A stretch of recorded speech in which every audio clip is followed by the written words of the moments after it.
obligation to defend this peaceful transfer of power has been honored by every American president, except one. On the morning of January 6th, President Donald Trump's intention was to remain President of the United States, despite the fact that he knew that he lost the election. His own campaign leadership, his White House staff, Justice Department officials repeatedly told President Trump that his claims of a stolen election were false. Despite this, President Trump convinced his supporters that fraud had stolen the election and to travel to Washington, D.C. for January 6th. He was aware that individuals in the crowd had weapons and directed them to march on the United States Capitol. While the violence was underway, he placed no call to any element of the United States government to instruct that the Capitol be defended. Millions of Americans put their trust in Donald Trump. It can be difficult to accept that President Trump abused your trust, that he deceived you. That is a fact. I wish it weren't true, but it is. Every American must consider this. Can a president who is willing to make the choices Donald Trump made during the violence of January 6th ever be trusted with any position of authority again?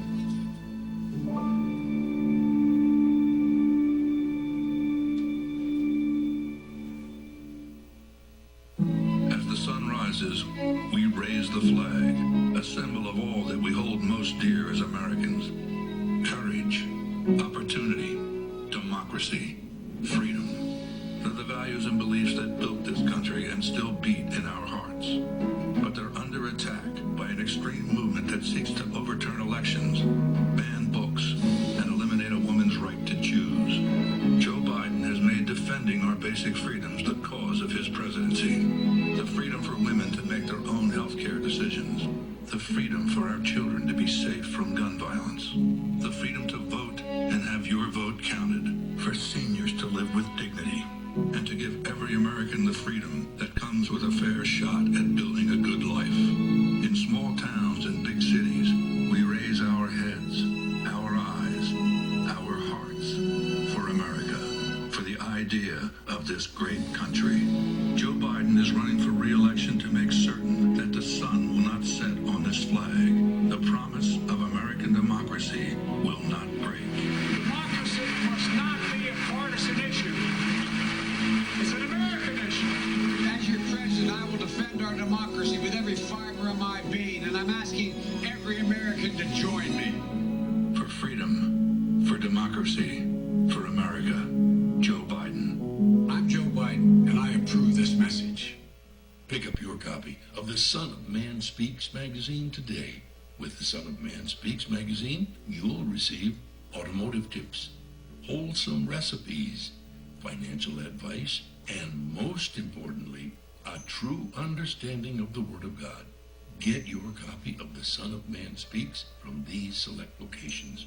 Sisters, Braid 2, 18070 Mount Elliott. The Shell Gas Station, 13110 West 7 Mile Road. To get a subscription, call 601-786-9788. That's 601-786-9788.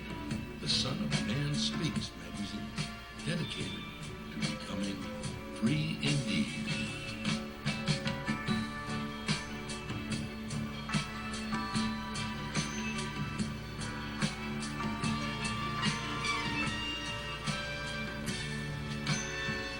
Attention, brothers and sisters, viewers and listeners, now available. Your Son of Man Speaks magazine digital subscription.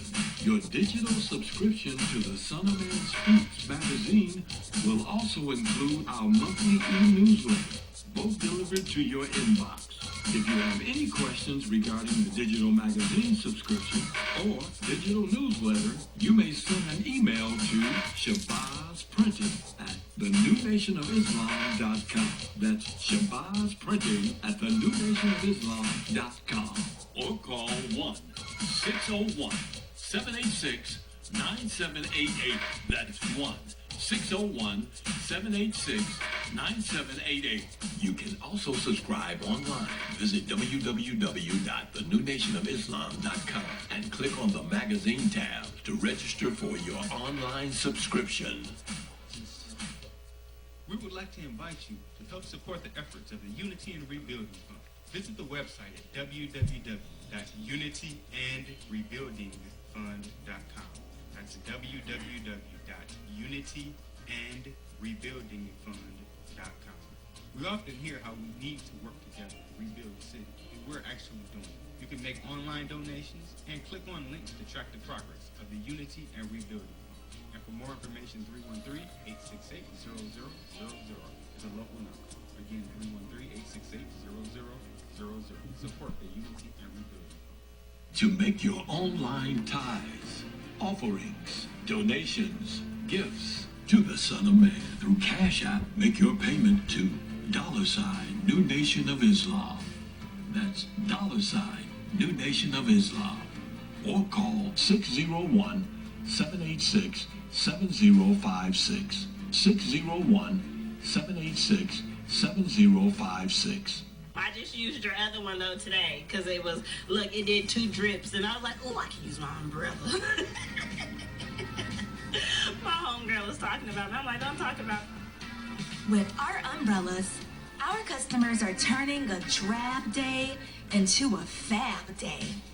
After all, representation matters. In other words, rain or shine, we've got you covered. Introducing Designs by Deej, your one-stop gift shop for all things handmade and unique. Our products range from our most popular umbrellas, blanket and pillow sets, handmade coasters, and other statement pieces that showcase the beauty of our melanin and natural hair in a beautiful and empowering way. You can find our brand at the sister shop locations in New Jersey and Atlanta, Georgia, or you can visit our website, www.designsbydeej.com.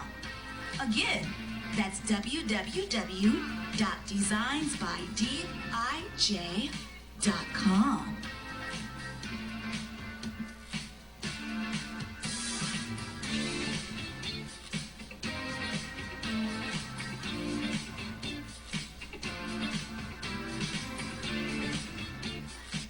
SOS Graphic Design provides agency-quality professional graphic design services from established companies to startups and individuals, creating a simple logo to complete rebranding and delivering visual communication with print media. Everything SOS Graphic Design does has a single unifying objective: to set your business apart. We are at your service. Call 313-342-2166. That's 313-342-2166, or online at www.sosgraphicdesigns.com.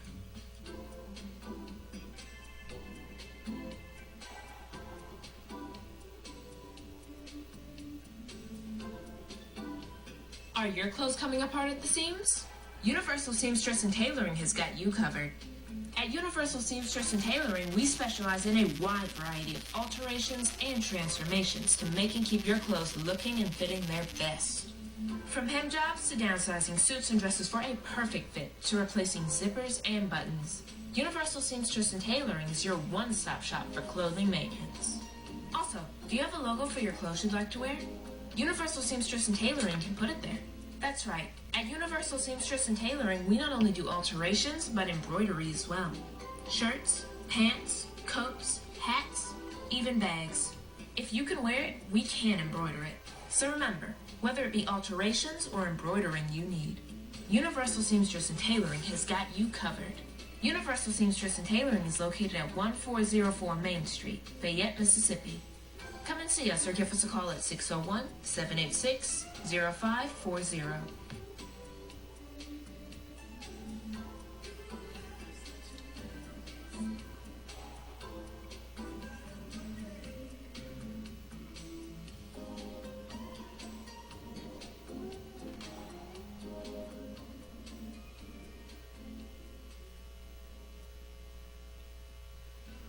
Year-round landscaping has been serving Metro Detroit for over 20 years, offering various landscaping, lawn care, property maintenance, and home renovation. Our professionalism has earned us an outstanding reputation, while our creativity, integrity, and dependability have kept our clients returning and referring us to others. At Year-Round Landscaping, we prioritize quality customer service. We treat every client as our only client before, during, and after providing our services. We believe in building solid relationships with our clients and ensuring their satisfaction. Whether you need a complete outdoor makeover, indoor renovation, or routine maintenance, we have the expertise and resources to deliver outstanding results. Our team is committed to providing exceptional service and completing every project to the highest standard. To schedule an estimate or consultation, please call us at 248-843-6139 or visit our website at yearroundlandscaping.net. Year-Around Landscaping. One source, unlimited resources.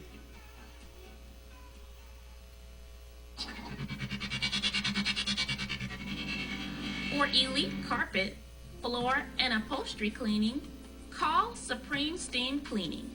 For pressure washing on your house and driveway, call Supreme Steam Cleaning. Flooding in your house or building? Supreme Steam Cleaning's got you covered with our emergency water extraction services. Transform the rooms in your home with floor installation, repairs, and more.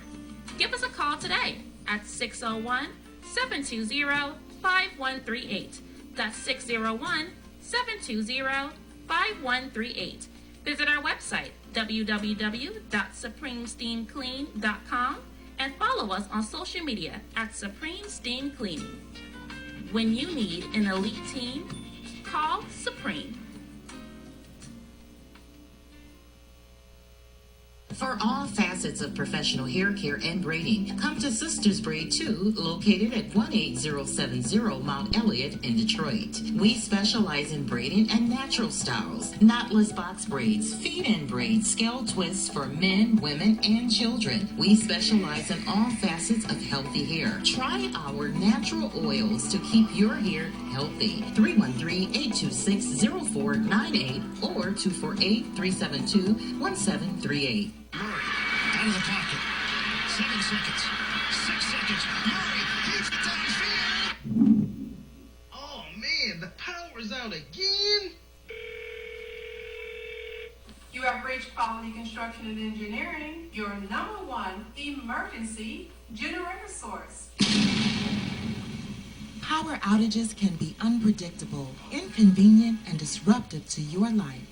With a backup generator, your life goes on uninterrupted with power when you need it.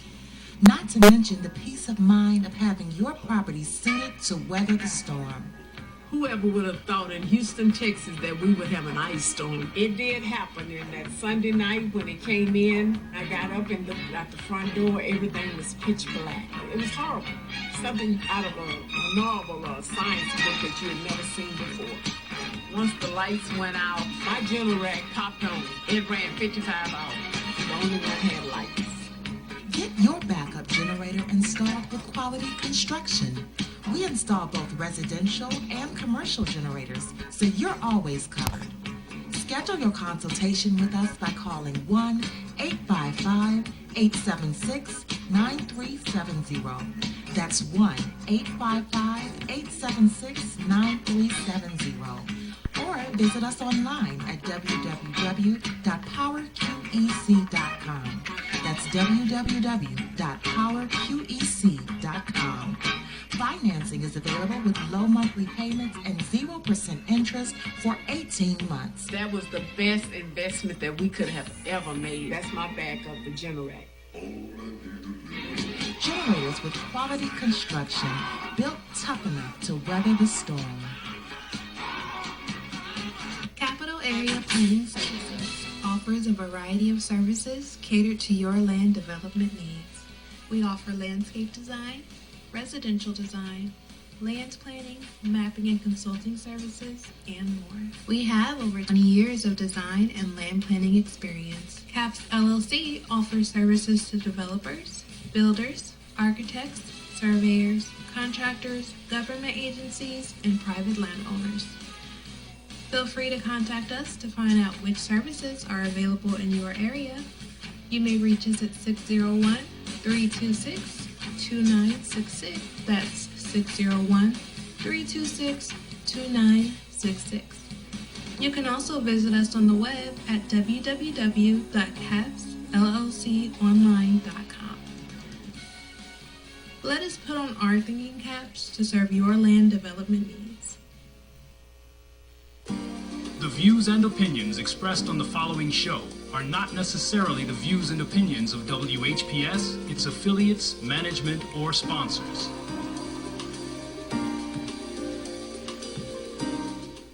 Brothers and sisters, are you tired of reading the Holy Scripture and not really understanding what you read? And if you're reasonably sure, have you ever tested that what you feel you know with someone that has a different view than your own? Then let's talk with one another. Then let's reason with one another on a Scriptural Discussion with the Son of Man every Wednesday at 9 p.m., Friday at 9 p.m., and Sunday at 12 noon.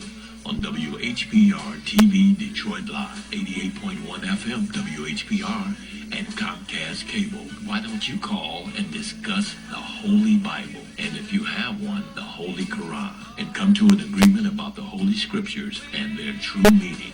You can call in live on the air at area code 313-868-4336, 313-868-0342, or 313-868-0351. That's 313-868-4336, 313-868-0342, or 313-868-0351. And now, let's go live with a Scriptural Discussion with the Son of Man.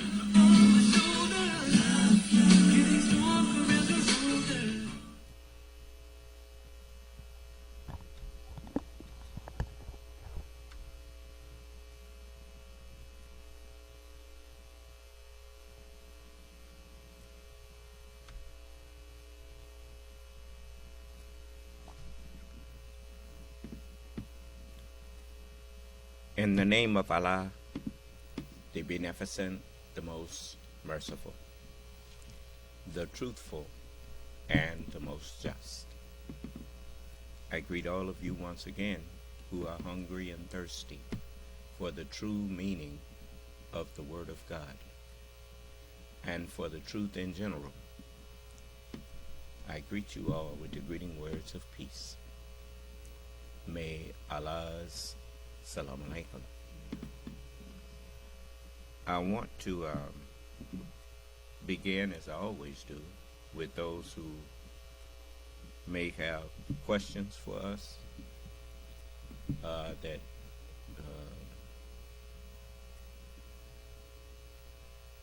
you want to ask me about anything that we have been teaching, or those who may have disagreements with us that want to discuss that disagreement with us.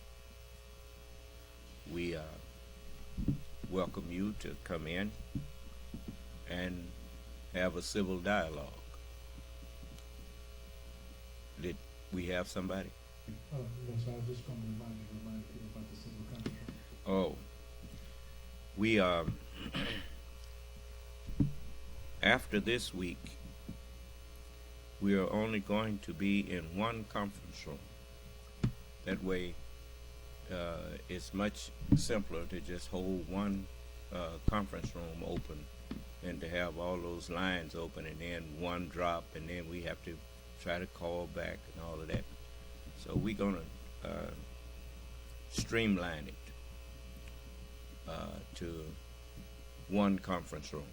And that conference room is area code 601-909-9135, and the access code is 968280. And you don't have to hit no pound key or nothing. You just those 6 numbers. 968280. Now I'll give those numbers out again. The conference room that we're going to be using after this week is area code 601-909-9135.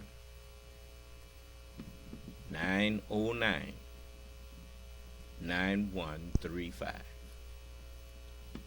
And the access code is 968280. And that will be the conference room and access code that we will be using after this week. So, now, I want to remind you that in the 5th chapter of the book of Revelation, are we on Truth Social? Okay.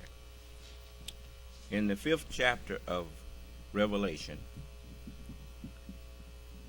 it says, "And I saw in the right hand of him that sat on the throne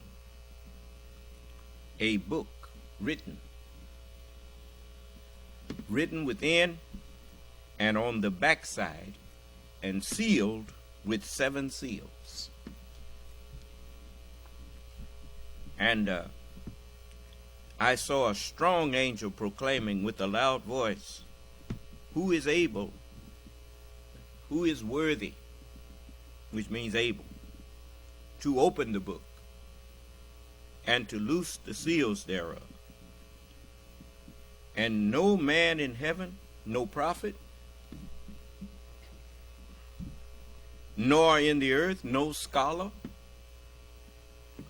neither under the earth, no one who had lived and passed away, was able to open the book." See how they defined worthy? As you kept reading, you discovered that worthy meant able. Huh? Okay. Remember, I told you, as Allah said, that in the Holy Quran, "Shall I seek a judge other than Allah, when He it is who sent down the book fully explained?" Huh? This book does, when it's streamed properly, it does like a stream. Every so many feet, it purifies itself. It explains itself. Huh?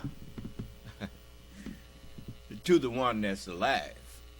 You know, a dead man can be laid next to a stream that's purifying itself, and that water ain't going to do him no good, because he's dead. God is the God of who? The living. And I am he that liveth and was dead. And now I'm alive just more and more and more. So, it says, "No man in heaven nor in the earth, neither under the earth, was able to open the book, neither to look thereon. And I wept much." I remember the Honorable Elijah Muhammad said that he used to open the book so hungrily. He said, let me use that word,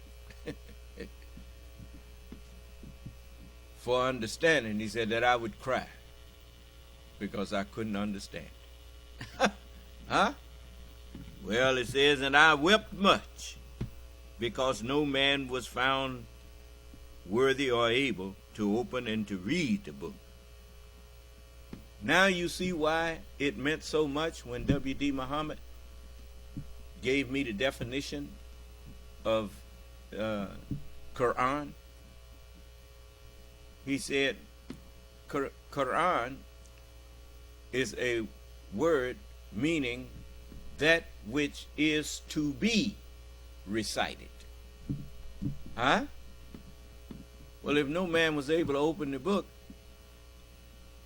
then the scriptures was closed up, so you had never heard them recited. But when the man that is called the Lamb comes and takes the book and loose the seals thereof, the lion and the lamb, then the book will start to be recited to you, as Abraham and Ishmael prayed. And our Lord raised up in them from that said nation of Islam a messenger who shall recite to them thy messages and teach them the book and the wisdom and purify them. So I'm reciting to you the messages of Allah with their true understanding. Do you understand? And so everybody now is in a position where they can cast the devil that has been master over them. The mind of you is your master. And the devil has gained the mastery over all of the human beings on earth. That's why none of you got no peace. Because you've been under the control of a wicked mind. And now, I'm here to relieve you of that wicked mind, if you let me. As the messenger also told you that God said to Israel, he said, I am your God. And Israel said, I bear witness. And he said to Israel, I will lead them in a land that I will give to them on the condition that they believe and that they obey. In other words, that they submit to me. But they did not obey. So the promise can't be fulfilled because you won't give me a chance. What is the book say about the Son of Man? First must he suffer many things and be rejected of his own, rejected of this generation. So you, poor thing, rejected your salvation. You did not recognize the time of your visitation. And so instead of being happy, you were enraged when you saw your Lord. And so now you dying in your rage. So I'm trying to reach you. I was looking at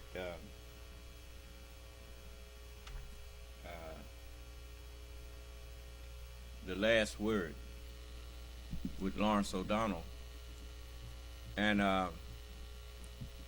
it was a very interesting broadcast that the Biden administration now is, as I told you, I already knew that President Biden is not a man with murder in his heart. He's not a man that's a bigot. He's not a racist. He's just a man, period. And if you put the mind that's in him in a black man, you wouldn't think that that black man was anything other than a man. Do you understand? And, you know, one of the greatest signs of a person who truly understands leadership, they give hints to other leaders rather than embarrassing them. They just give them a little hint to let them know that I see what you're doing and what you're doing is wrong. Do you understand? Now, we are allies, but you are stretching that. And you know what happens when you go to stretching something. If you ain't careful, it's going to break. It's going to tear. Huh? So, listen to this. Donald Trump's long-suffering and fully humiliated criminal accountant is going back to jail. 76-year-old Alan Weisselberg, who prefers the fancy title chief financial officer of the Trump family businesses, pleaded guilty today to perjury. Manhattan District Attorney Alvin Bragg obtained the guilty plea from Weisselberg 3 classrooms 100 years from now and 200 years from now when they retire. The vice president on his trip to Washington and insisted the opening up sea lanes, And just a few days ago, 5th, exactly 3 weeks from today. I was just checking to make sure I was giving you the right one. So I want y'all to check this out. You know, Lawrence O'Donnell is, he was, one time he was in Congress. And so he does not speak on the news of elections and the governmental actions and deeds as someone who has been only on the outside. He speaks of it as someone who's been on the inside and knows how it works. It's just like me. You notice when I talk about Christianity, people can't say much because I was inside of Christianity from the time I was a little boy. Matter of fact, from the time I was a baby. So you can't snow me about the teachings of Christianity. I know what Christianity is. When I say it's a lie, I know it's a lie. Was someone had something to say? I was going to say, Sir, Lawrence O'Donnell wasn't in Congress. He served on, he worked for a couple of Senate committees, but he never actually. Are you sure? Sir. Yes, sir. Okay. Well, he worked for someone who was in there, which means, I mean, it's just like those pages and people that's around there serving those senators and those Congress people. They know far more about how the inner workings of the government is than just a moment. I need to double check that because I thought sure I heard him say that. Siri, was Lawrence O'Donnell ever in the Congress? Is there something else I can help with? No. Okay. Let's see here. Siri, was Lawrence O'Donnell ever in Congress? Lawrence O'Donnell worked in a variety of fields before getting into broadcasting. In fact, the MSNBC anchor says he didn't set out to be a journalist. For example, he worked as a public school teacher and served 7 years in the U.S. Senate as an aide. This answer is from MarketRealist.com. 7 years as an aide. That's a good little while. That's long enough for you to learn how anything goes. Huh?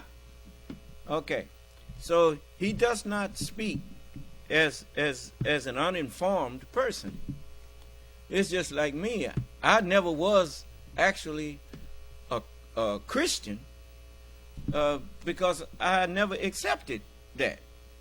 But all of the things that happened, even when I was little, I remember getting baptized when I was a little boy. My mother and them had me baptized and whatnot. But I never believed in that what they were saying. It didn't make sense to me. So, I could not say I believed something that I didn't understand. Do you understand? It's just like when I heard about Santa Claus. I don't remember a time where I ever sincerely believed in Santa Claus. Do you understand? Because I saw where the presents was coming from. I knew there wasn't no big fat white man. We didn't even have no chimney in our house. And so that stuff didn't make no sense to me. I know why they call Santa Claus the gift bearer, and he comes down chimneys. What goes up and down in chimneys? Smoke does. Is that right? And they land in a what? Fireplace. And so, he have on a red suit. What color is fire? And so the gin we created before of intensely hot fire. And we also taught him how to use fire to fabricate different things. And he gives you all kind of gifts that he fabricates from fire. What if he turns steel into tools, then you got that from fire. A whole lot of things that most people ain't paid no attention to. Allah has awakened my mind to pay attention to things that other people don't see. Do you understand? And so, that's one of the reasons why he stopped trying to come in here and argue with me. Because the more he tries to argue with me, the smaller he begins to look. Do you understand? Okay. When I say smaller, I mean the more ignorant he begins to appear. That what you thought, the man that you thought was such a smart ruler and a wise man, when he comes in here with me, he starts to look like he's not as wise as you thought he was. So now, and then you have some that come in to do like the man that I throwed in hell. He come in and he called me nigger, and he think that's supposed to, that's his answer to somebody who's black that's got more sense than him. Okay, nigga. But anyway, so he's just a bag of nails is smarter than him. So anyway, let's go here. Donald Trump's long-suffering and fully humiliated criminal accountant is going back to jail. 76-year-old Alan Weisselberg, who prefers the fancy title Chief Financial Officer of the Trump family businesses, pleaded guilty today to perjury. Manhattan District Attorney Alvin Bragg obtained the guilty plea from Weisselberg, who was forced to appear in court today in handcuffs. Weisselberg admitted to lying under oath to the New York State Attorney General's office when they were investigating Donald Trump for business fraud. A judge has imposed a penalty of $454 million against Donald Trump in that case of business fraud. Weisselberg will be sentenced for perjury on April 10th. Alan Weisselberg already served time at New York City's Rikers Island jail for tax fraud for a Trump company scheme that paid Alan Weisselberg in ways that Donald Trump and Alan Weisselberg hoped would escape taxation, like giving Alan Weisselberg a luxury apartment and a Mercedes-Benz and other benefits. The perjury prosecution of Alan Weisselberg comes as a warning to any other Trump-friendly witnesses who could be testifying in the first criminal prosecution of Donald Trump, led by Alvin Bragg's office, which will begin in Manhattan on March 25th, exactly 3 weeks from today. In that case, Donald Trump is criminally charged with keeping false business records to illegally conceal hush money payments to... Now, I must remind you, if you think this ain't got nothing to do with the Word of God, let me refresh your memory. You know, people oftentimes they think that I may be over sporting myself, stating something that ain't quite accurate. Well, I want you to check this out. Yeah, no, not that one. I want you to see this for yourself. Everything that's happening is connected to the Word of God.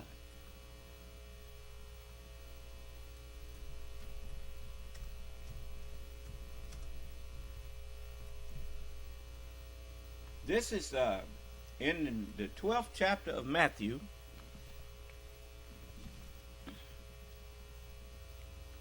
Now, why did they say he's on his way back to jail? For perjury, for lying to the district attorneys. For lying under oath. Huh? Yes.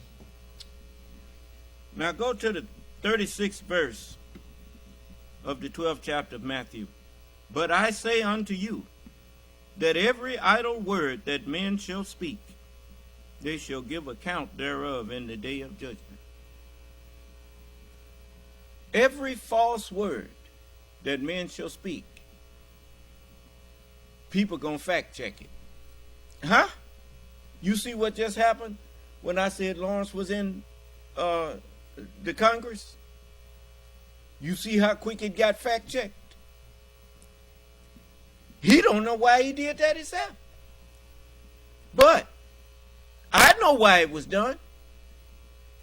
Because Allah is sick and tired of people being fed inaccurate information, untrue information.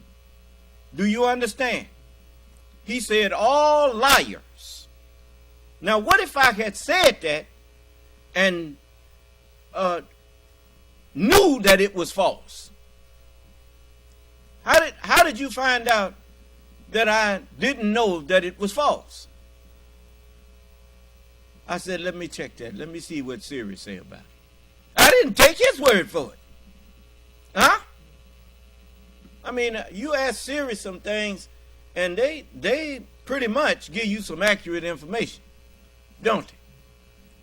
All right. And so, you know, it is incumbent upon us to check and double check each other. Do you understand? Because you are in the day of truth. Faces that day will turn white. Faces that day will turn black. What is that to say? The faces there is talking about the surface area of your brain. Some will turn white, meaning they will turn into the light. They will turn themselves to truth. And some will turn themselves to lies. Like there was a time when Donald Trump couldn't have shined Mitch McConnell's shoes. But now Mitch McConnell is Donald Trump's lapdog. Ain't that something?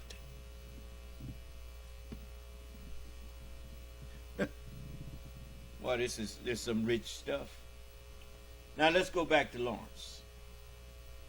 So don't think that what I'm showing you has nothing to do with the Word of God. It's all the fulfillment of the Word of God. What happened? Who's still watching Fox News? People whose faces are turning black. Do you understand? If I had seen MSNBC get sued for a lie, notice now, they got sued for slander or lying on the Dominion companies and the machines, the Dominion machines. They sued them for bringing their integrity into question. Huh? And then said, where's the proof? And it cost them a settlement out of court of $780 million. That's more than 780 million. Huh? For what? A lie. Now you tell me lies are not serious things? A lie can ruin your reputation, man. A lie can put a company out of business.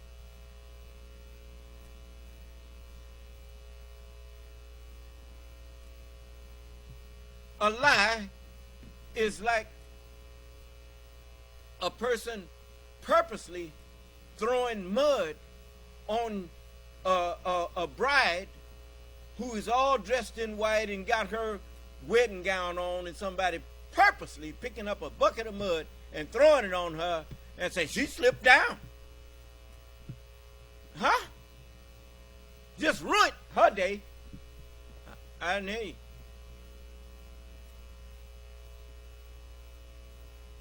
A lie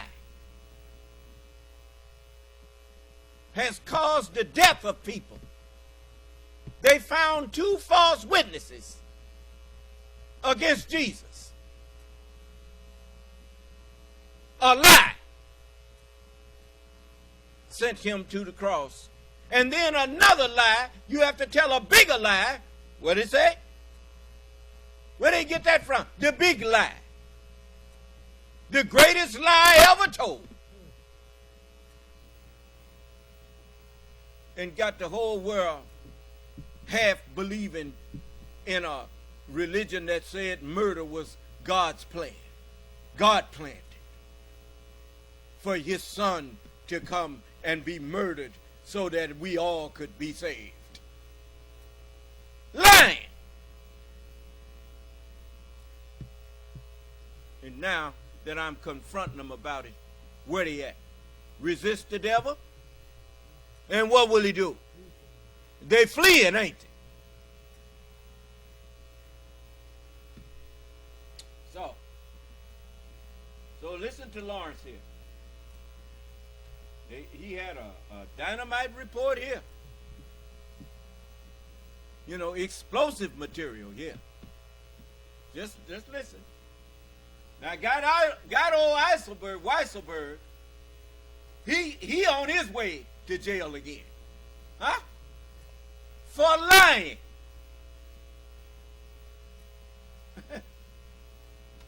Stormy Daniels to purchase her secrecy prior to the 2016 presidential election in a conspiracy to prevent Trump company scheme that paid Alan Weisselberg in ways that Donald Trump and Alan Weisselberg hoped would escape taxation, like giving Alan Weisselberg a luxury apartment and a Mercedes-Benz and other benefits.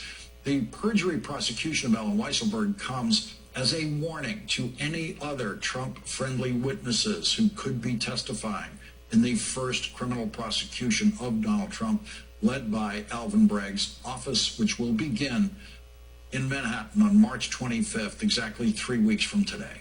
In that case, Donald Trump is criminally charged with keeping false business records to illegally conceal hush money payments to porn star Stormy Daniels to purchase her secrecy prior to the 2016 presidential election in a conspiracy to prevent voters from hearing Stormy Daniels' story of the night she spent having sex with Donald Trump while Donald Trump's third wife was pregnant. And Donald Trump continues to struggle under the over $500 million in civil judgments against him in New York, including $83.3 million judgment awarded to E. Jean Carroll plus interest. E. Jean Carroll, who was raped by Donald Trump, according to the verdict rendered by the jury in that civil case. In the Trump lawyers' filing, they asked the judge in the E. Jean Carroll case, Lewis Kaplan, for, quote, an unsecured stay of execution, end quote, of the judgment. Knowing how unlikely that is, the lawyers went on to say, even if the court does not grant an unsecured stay, it should at the very least grant a partially secured stay in an amount substantially reduced from the $91.63 million otherwise required. The amount of bond Donald Trump's lawyers suggested, instead of $91 million, was $24 million. Joining us now is Andrew Weissman, former FBI General Counsel and former Chief of the Criminal Division in the Eastern District of New York and co-author of the new book, The Trump Indictments, the historic charging documents with commentary. Andrew, I want to begin with the Weisselberg guilty plea. That was the breaking news of the day. There were indications it might be coming, but here it is. Lark, listening to your description right now, you're sitting there thinking, wait a second, this person is running for president and actually is going to get the nomination from a leading party. It's unbelievable. So let's just turn to Alan Weisselberg. Alan Weisselberg is lashed completely to Donald Trump. He was the long-term CFO, Chief Financial Officer of the Trump Organization. He pleaded guilty to a tax fraud scheme of over a dozen years. The Trump Organization itself was convicted at trial just last year in the Manhattan DA's office. Then he is pleading now to two actual perjury counts, to lying in the civil fraud case where Donald Trump and, by the way, Alan Weisselberg were found civilly liable for fraud. But in addition, you have that Alan Weisselberg, in addition to being a defendant there and being found liable, also now is a defendant for lying in the Attorney General's civil case. I mean, this is sort of really just an array of crime. And during this whole period, everything that I've talked to you about in terms of the criminal actions that he pled to, his current political actions, he has been paid by the Trump Organization millions of dollars. At no point did they cut him off saying, oh, wait, we can't have a criminal on our books. We can't be paying somebody like this. Nope, he has been paid millions of dollars by the Trump Organization. And that is an example of hush money, not just the money that went to Stormy Daniels. That was money for him to be towing the line and not flip on Donald Trump and the Trump Organization.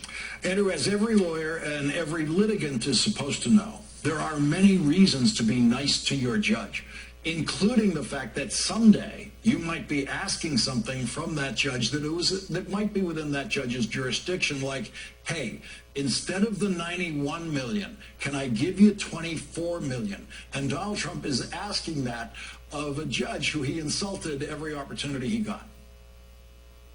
So Judge Kaplan is an adult. The insult itself wouldn't make a difference. I mean, they can't help. But that, he's good enough that if he thought it was meritorious, he would look past that. And I agree with that. People insult me all of the time, and that don't change whether I'm gonna give them justice or not.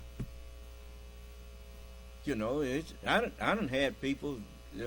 You done heard people coming in and insult me, and they come back later and ask me for something, and I say, fine, let's move. I forgive you. Let's move on. I mean, when you start taking personal, emotional outbursts from people, when you start taking it personal, then you need to remove yourself from being their judge. You understand? So, I mean, I know how it is when people get caught in their wrongdoing, and they like a trapped animal in. Some of them are like trapped animals. He's able to do anything, bark, growl, or whatever, but that ain't changing your situation. Do you understand? And remember, I didn't put you in that situation. You put yourself in that situation. So I didn't come there like white people that get mad at me for now calling them to account and for what they did and things, and reminding them of all of the wrong that they done did. They won't come in here and call me, look, nigga, so and so. But you can get all growling and going on all you want, but you have not yet said that I lied on you. I'm not lying on you. The record is there. This is our record that speaks against you with truth. And if you had a half a brain, you would be doing all you could to try to get me to see your extenuating circumstances. Because we wrote what you did before you did it. We wrote that you was going to do that. Abram, know of a surety that your seed is going to be a stranger in the United States of America before it becomes the United States, and after. And they're going to be serving them and be afflicted by them. They're going to do all kind of evil to them for 400 years. I didn't hear you. And then that nation that they serve, I'm going to judge. I'm not going to let you judge. I'm going to judge them. because you got it personal. I ain't got it personal. I know what they're going to do. I meant for them to do it. But I told them how long they had to do these things. Now they're going past that.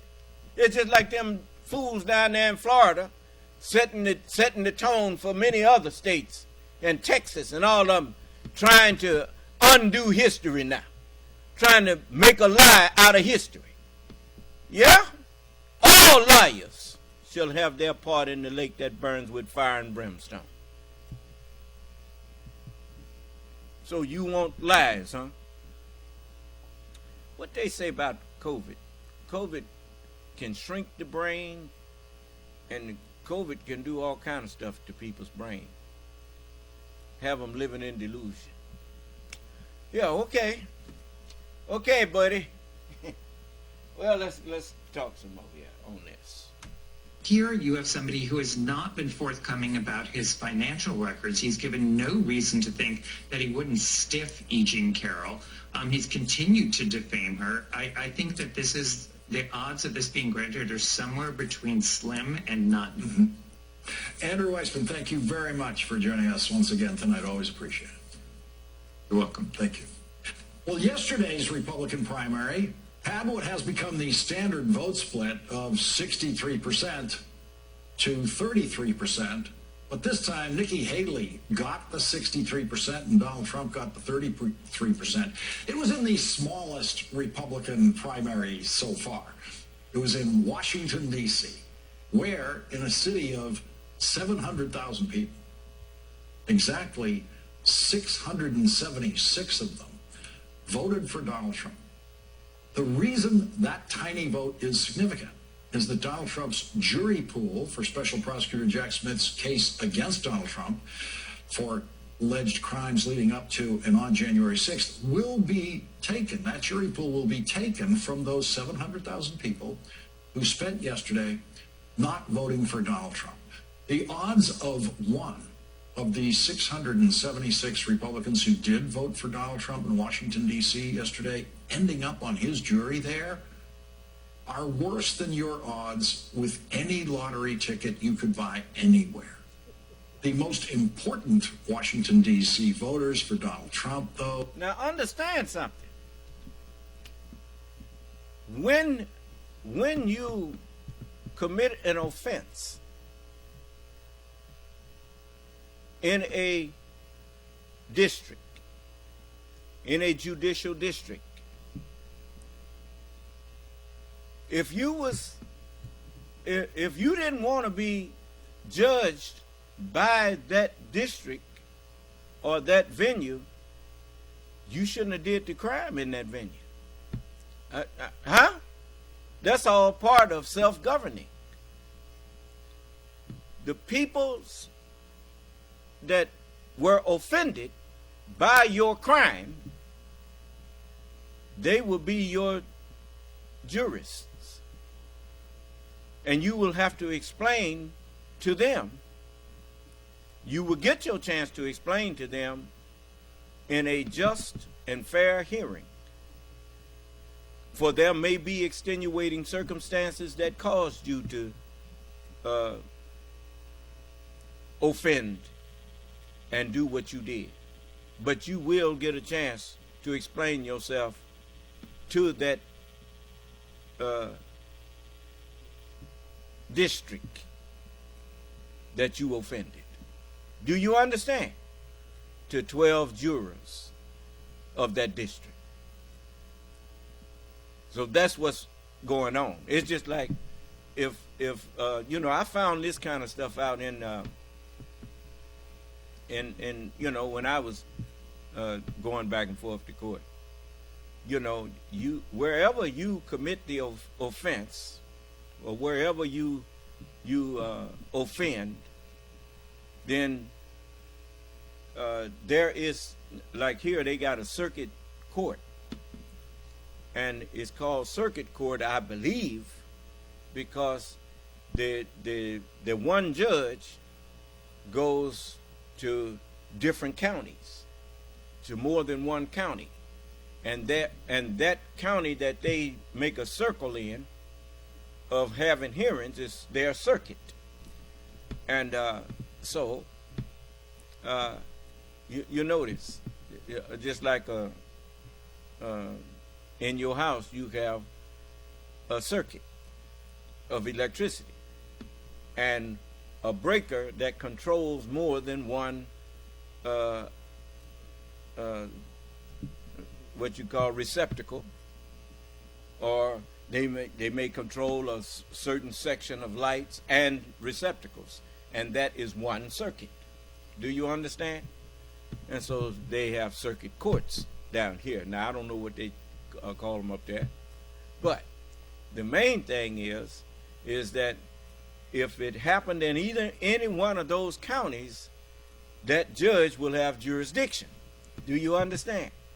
But now, if it happens in a county that's not in his circuit, if you bring it, you kind of wasting your time if they got a good lawyer on the other side, because he'll let you use up, let you spend money to get in front of the judge, and then he'll say that this court does not have jurisdiction over this case, Your Honor.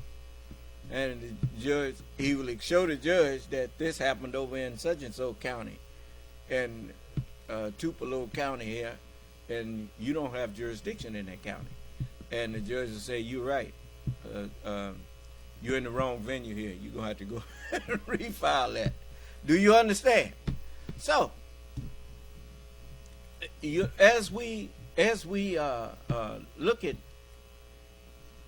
what Donald Trump did, he did it in the District of Columbia.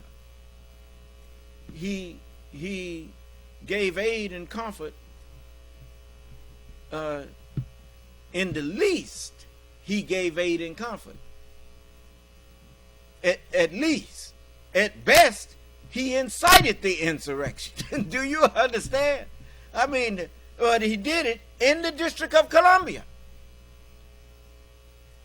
So if he didn't want to be tried by those people in the District of Columbia, he shouldn't have did what he did in the District of Columbia. Do you understand? All right. So, are, of course, the 9 voters on the United States Supreme Court. And today, all 9 of them agreed that Donald Trump, who 3 of the justices called an oath-breaking insurrectionist, cannot be barred from presidential ballots by individual states on the basis of Section 3 of the 14th Amendment. And Section 3 of the 14th Amendment, as most of you know by now, bars anyone who took an oath of office and then engaged in insurrection from ever holding office again. Donald Trump's lawyers lost on several arguments that they presented to the court. They argued that the presidency is not an office. The Supreme Court ignored that argument. The Trump lawyers argued that the president is not an officer of the government. The Supreme Court ignored that argument. And most importantly, the Trump lawyers argued that Donald Trump did not engage in insurrection and that the attack on the Capitol was not an insurrection. The Supreme Court ignored that argument and left standing the finding by the Colorado Supreme Court that Donald Trump did indeed engage in insurrection. The Supreme Court's opinion simply said that the individual states are not allowed to enforce the provisions of Section 3 of the 14th Amendment against candidates for federal office. The opinion said that the state of Colorado could enforce. See, now that opinion don't make no sense. Because if Donald Trump becomes president of the United States, he has some authority over Colorado. So how could Colorado be wrong for saying that Section 3 didn't apply? Applied to Donald Trump, that he cannot be on the ballot, because he's not just over one state when he's president, he's over all 50. And the president is an officer in the government of the United States. And the Constitution of the United States say you cannot be hold any office in the United States government if you, in other words, rose up against the government. You cannot hold an office of the government if you were an insurrectionist or you gave aid and comfort to them. Do you understand? So that was a crazy statement from the Supreme Court. I don't know how you all come up with that one. You know, come to find out, I mean, you even got these people up there in the Supreme Court sitting on cases that they may have been criminally involved in. I mean, really. Clarence Thomas and his wife. Boy, these people, this is something, man. But anyway, let's see here. Section 3 of the 14th Amendment against candidates seeking state and local offices in Colorado.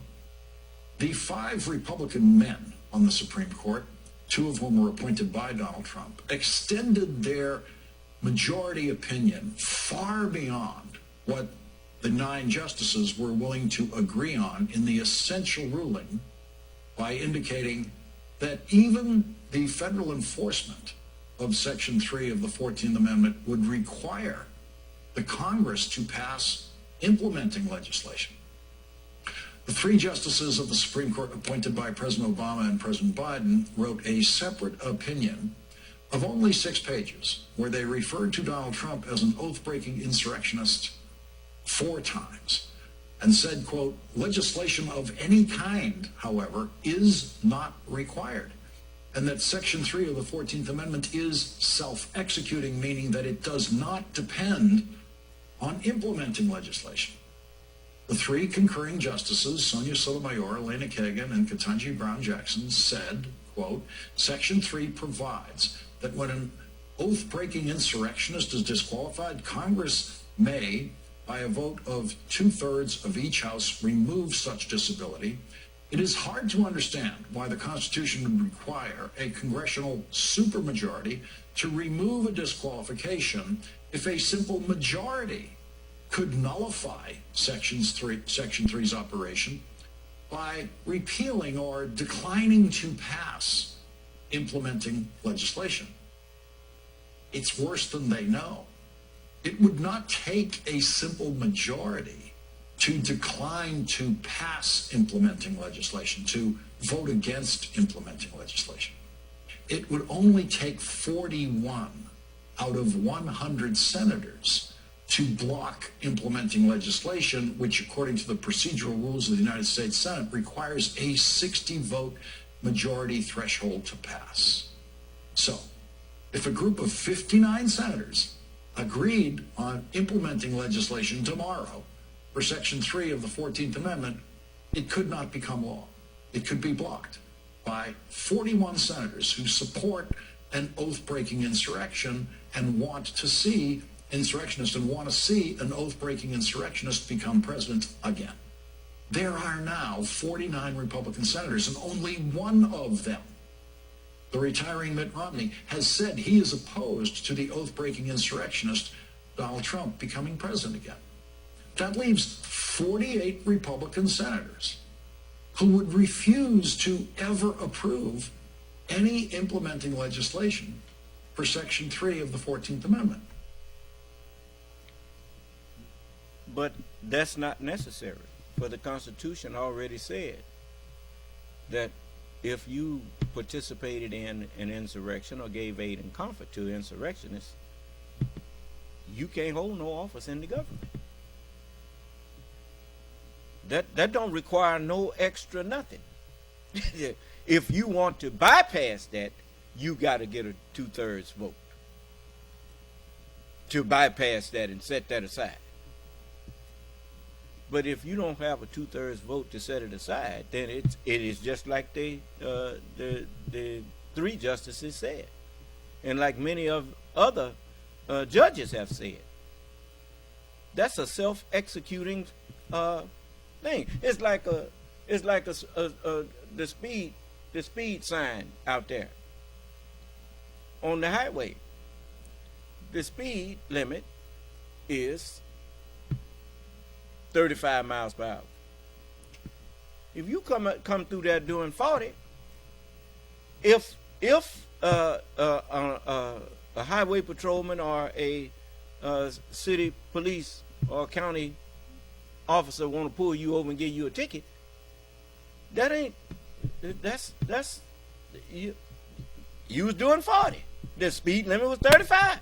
You ain't got nothing to say about that. Explain it to the judge. But you getting this ticket. Do you understand? So, it's certain things. It's just like a red light. A red light don't require no extra help. You learn what that is in the driver's manual. Red light means stop. If you don't stop, you ran a light, you're going to get a ticket. Huh? And if they wanted to, they could revoke your driving privileges.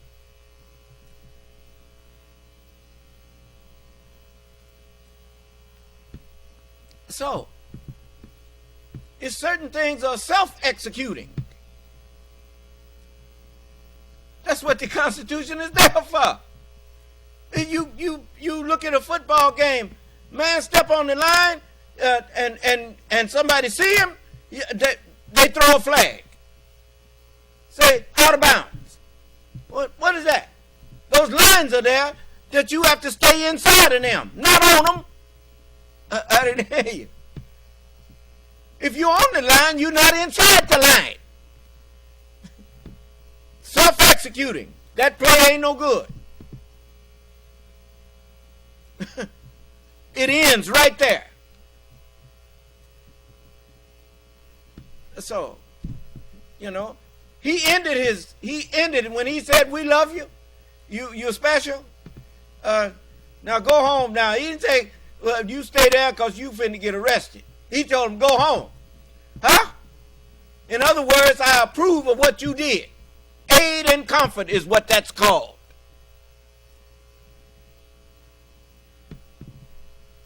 Oh, now you can lie and say that I don't see it as that. I don't care if you don't see it as that.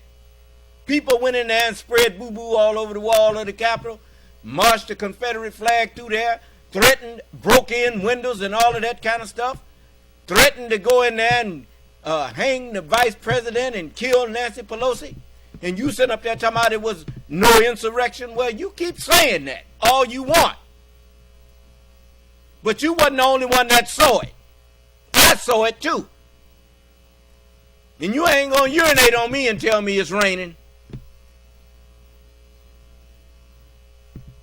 You jackass.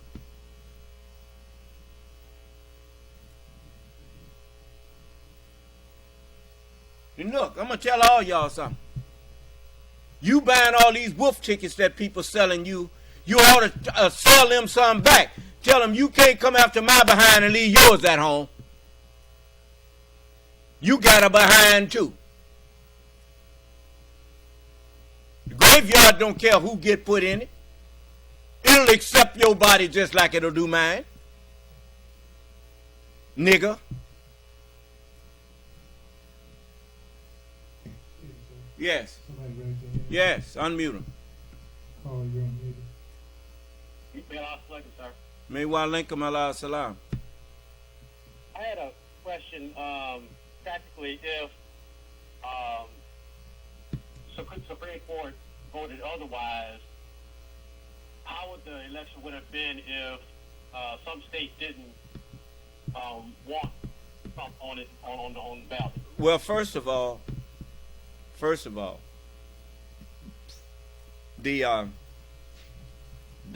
is as they say, this is a nation of the rule of law. But when you have people who are in positions of that are required to enforce laws that begin to ignore laws. Did you see the movie Billy Jack? No, sir. Well, the people that was law enforcement officers were breaking the laws. And the fella told Billy Jack, this is a so-called sheriff. He told Billy Jack, he said, oh, so you're going to defy the law? And Billy Jack told him, well, when those who are supposed to enforce the laws break the laws, then there is no law. Just the struggle for survival. So you got a choice here. You have what you are in right now is called a constitutional crisis. The president has described it as that you are in this democracy is at stake here. Whether this country is going to exist as a democratic republic or is going to go back into the dark ages of kings and queens and stuff. As the Honorable Elijah Muhammad taught us, he said, gods have died, have passed away. He said, were you saying that God don't live and rule all the time? He said, yes, God lives and rules all the time, but not that same God.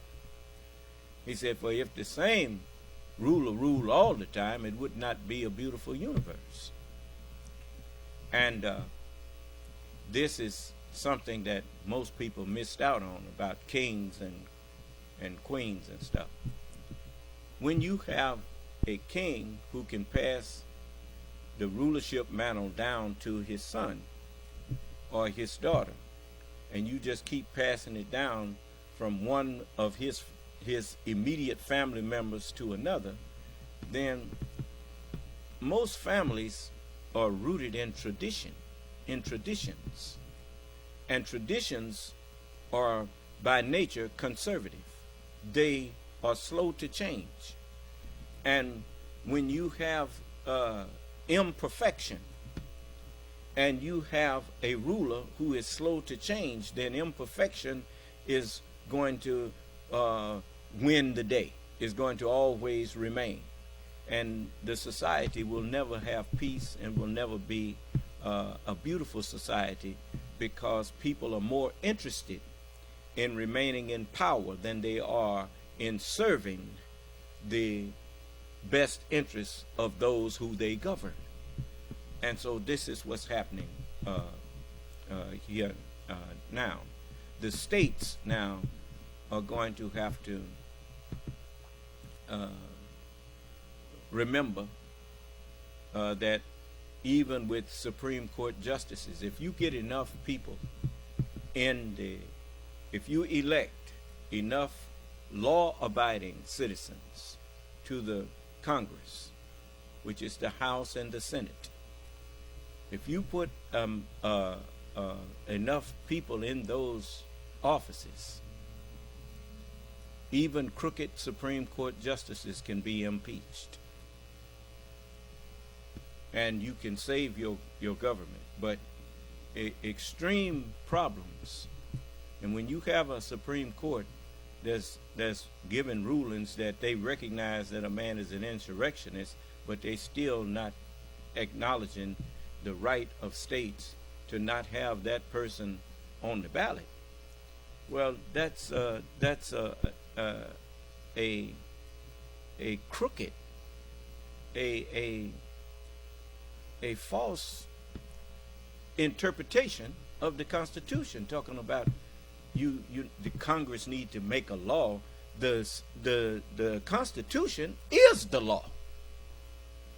The Constitution has already stated the answer to that. If he's an insurrectionist, if he participated or gave aid and comfort to insurrectionists, well, he can't sit as an officer or hold any office in the government of the United States. There's no need for nothing else. And if you want to vacate that, then get a 2/3 majority in the House and or in the Congress, and they can set it aside and say we'll let him hold office. But if you can't get that, he can't hold office. But the people in this country have been dumbed down so much that this is the kind of government that they get. They get in a government that is loose, that's playing loose and free with the law. Enforcing it when they feel like it and not enforcing it when they don't feel like it. And that's the way that's what you got here. Now they're going to have to make a choice as to what they want. You'll see their choice in November. And all those judges that think they are immovable, they're not immovable. You can impeach Supreme Court justices. You just have to have enough people in Congress that recognize that you got some crooks up there and you can get them out of there. Because they don't respect the Constitution. Do you understand? So maybe that didn't quite answer what you was expecting, but that's what I would say about it. Period. You know, the United States is in a very, very what you call at a crossroads here.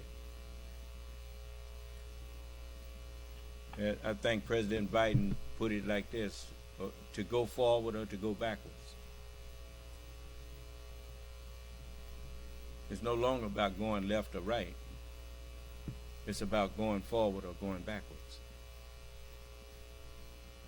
I mean, it is very easy to see that the country, as Ronald Reagan asked the question, he said, are you better off now than you were 4 years ago? The answer is yes. Well, who's the president now? Joe Biden is. There's no doubt that the country is better off now than it was 4 years ago.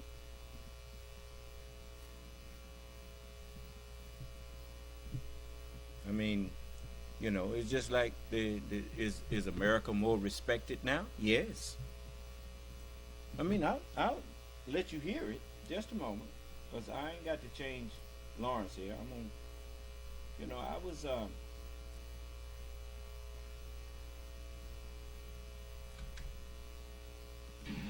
Next Tuesday is election day.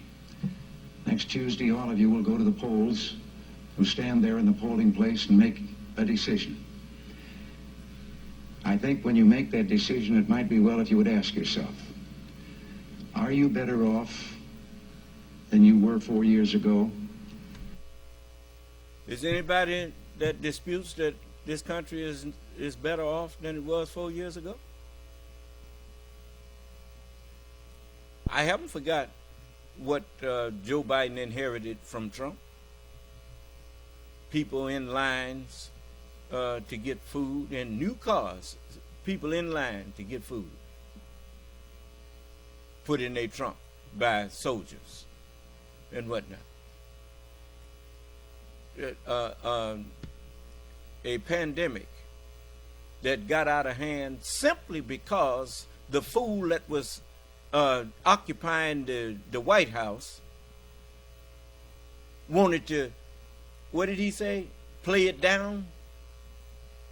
He even first called it a hoax. Huh? And by the time it was over with, when it finally was over 1 million Americans died from a pandemic, not because they had to, but because of a man that was in the White House obstructed the CDC. He became an obstructionist.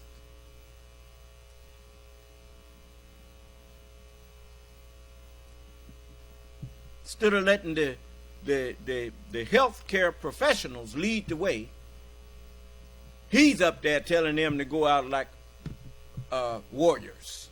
If you don't want to wear a mask, you don't have to wear a mask. You don't have to do this. You don't have to do that. You know, they have an old saying when I was growing up. When people say, well, you got to do this. I say, I ain't got to do nothing but that.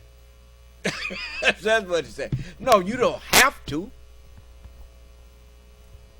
But if you are intelligent then you follow the advice of people who are more knowledgeable of a situation than you are.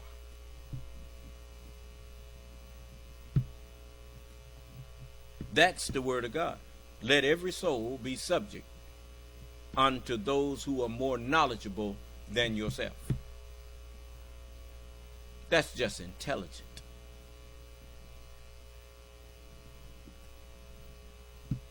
But anyway, so yes, we are better off. Is it easier for you to go and buy things in the stores than it was 4 years ago? You remember how you used to could not find toilet paper? And had to pay $5 for a can of Lysol spray?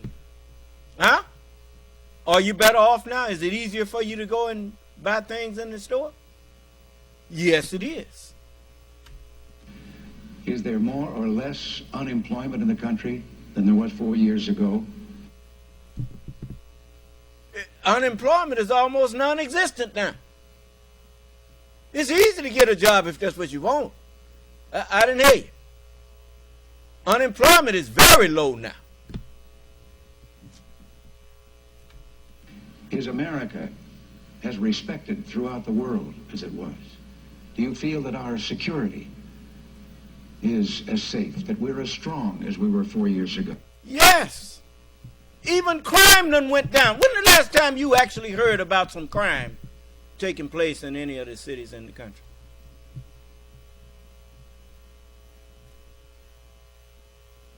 I'm not talking about listening to Donald Trump and them lie. I'm talking about some real news that where you done found people committing crimes.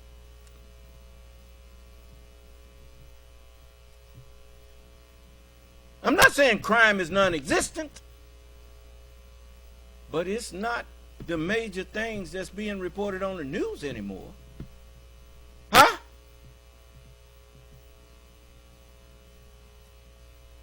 People are more concerned now about what that crazy man Netanyahu leading Israel into. Huh?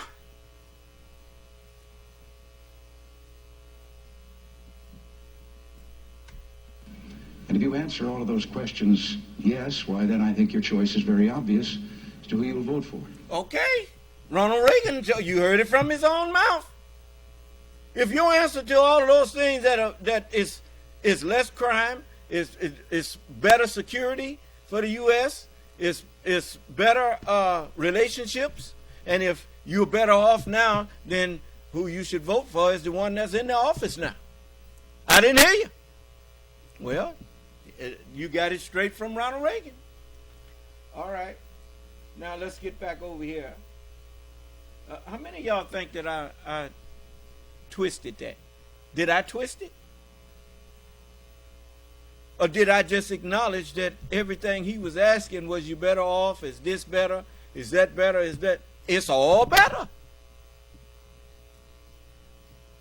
It's sure better than it was when he took office. Remember he promised that he was going to be laser focused on that pandemic? Did he keep that promise? Remember he said that he was going to do infrastructure and all of that? Did he keep that promise? How's our relations with the allies? How's the relations of the U.S. with the allies of the U.S.? Is it back together again? Is it's on the right footing again? It's just like what I said about Europe and about the allies taking up America's slack while America is going through some changes over here.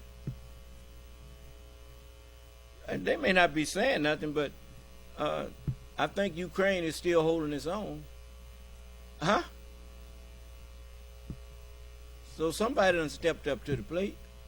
And, you know, I mean, look. Friendship and allies are interchangeable words. There's no such thing as a one-way friendship. When your friend gets in trouble, you don't desert them. Sometimes friends get sick and can't carry their share of the load. When you know they've always, when they were at their best, they was willing to carry and shoulder the load. When they can't do that, then friends say, "Hey man, I got the slack. We'll take it up. Don't worry, you just go and get yourself together, get yourself back to good health." Huh? Well, I think that's what the friends of the United States are saying privately. They got the slack. And make sure that Ukraine not only is supported, but make sure that the time can come where Ukraine can be accepted into NATO. Do you understand? Yes. And President Zelensky, my thoughts and prayers are with you, man, and your people. My thoughts, hopes, and prayers are with every person on this planet that seeks peace and the respectability and respects the independence of others who only want peace for themselves and their people. And all of these that still wants to perpetuate, divide and conquer and all of that, may you make your bed in hell.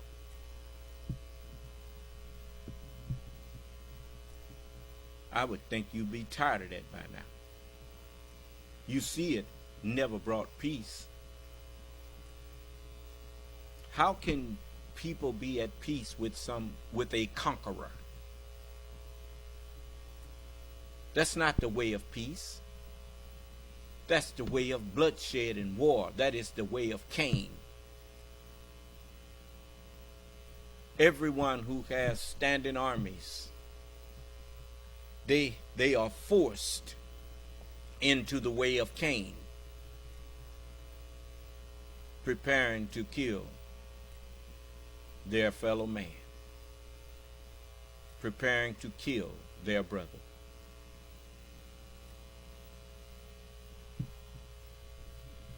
No, we're not going to allow our children to be used like that anymore. The Honorable Elijah Muhammad said it right. We will not participate in wars that take the life of human beings. No. No more.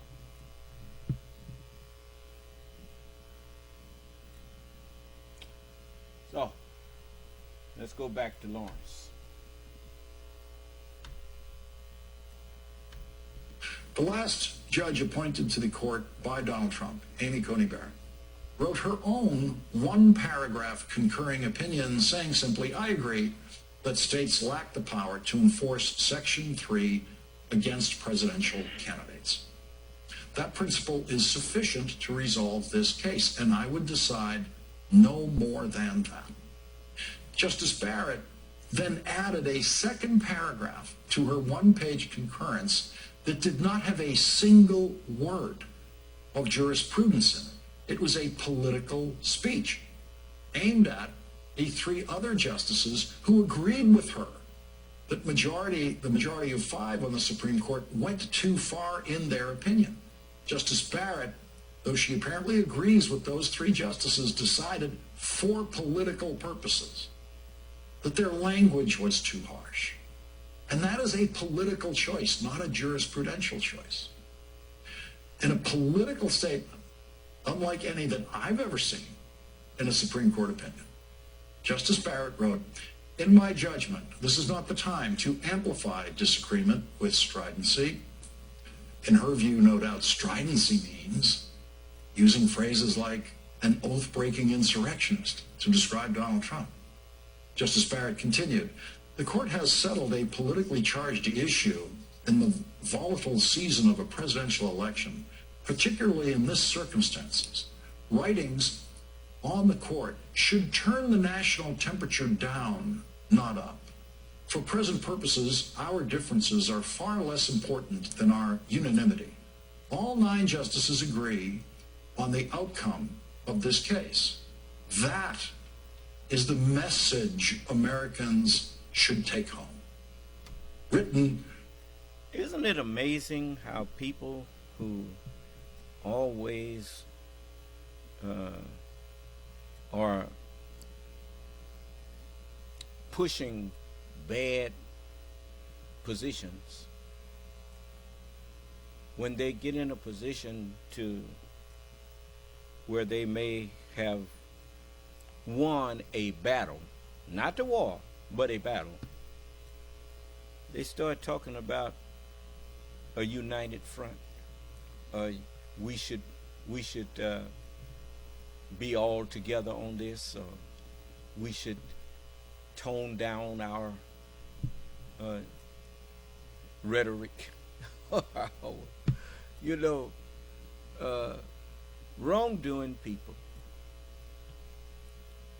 they only want unity when it suits them.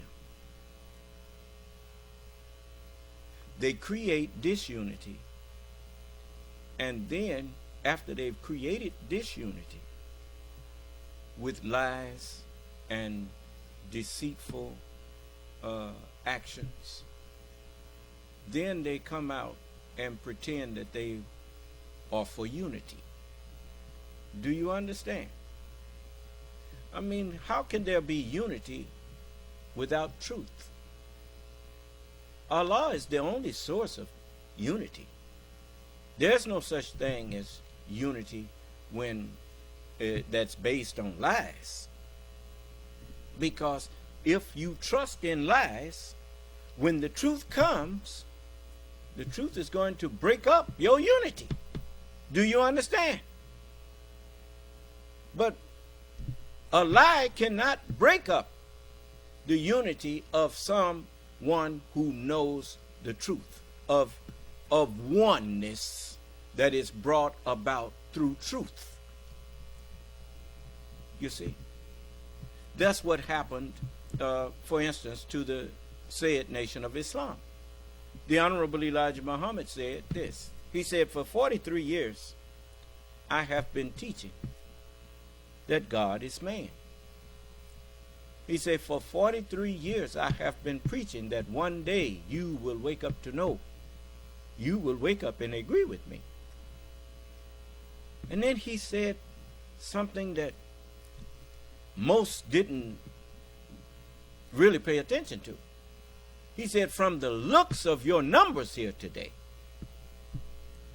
it seems that you're waking up. Well, things are not always as they seem, though, huh?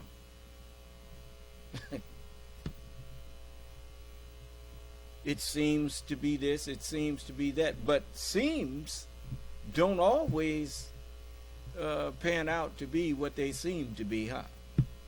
And so, what happened?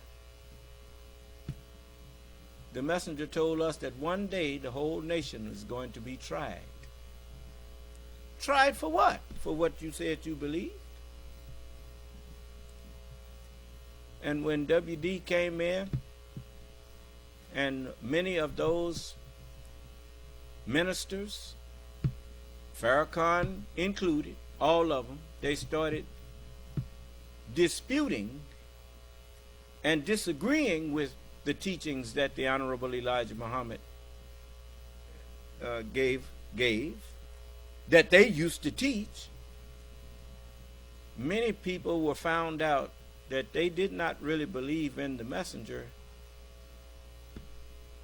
in his message. They were more centered on the man. And many of them, just like when Malcolm deviated and left, many who had become followers of Malcolm left with Malcolm. Do you understand? And so those ministers, I don't know how many people were sitting there thinking like me when I heard even Minister Abdul Karim pledge the West Coast region to W.D. Muhammad. I said he can't pledge my allegiance to nobody. I'm the only one who can pledge my allegiance. And I don't pledge my allegiance to W.D. Muhammad. And I didn't. And everybody that knew me, they knew I didn't. And they used to ask me, how come you ain't had to come to the temple, brother? I said, I don't agree with that. I don't agree with him. And, I was honest about where I was at. And so then, there ain't nobody threatening me. Tell me what you're going to do to me. You ain't going to do nothing to me. But leave me alone. And so we, I didn't become hateful or whatnot, but I wasn't going to lie and say that I was following somebody who I wasn't following. So I was tried, and I had a little strength, as the book says, because thou hast a little strength. I will keep thee. And Allah kept me safe. He kept me in the faith.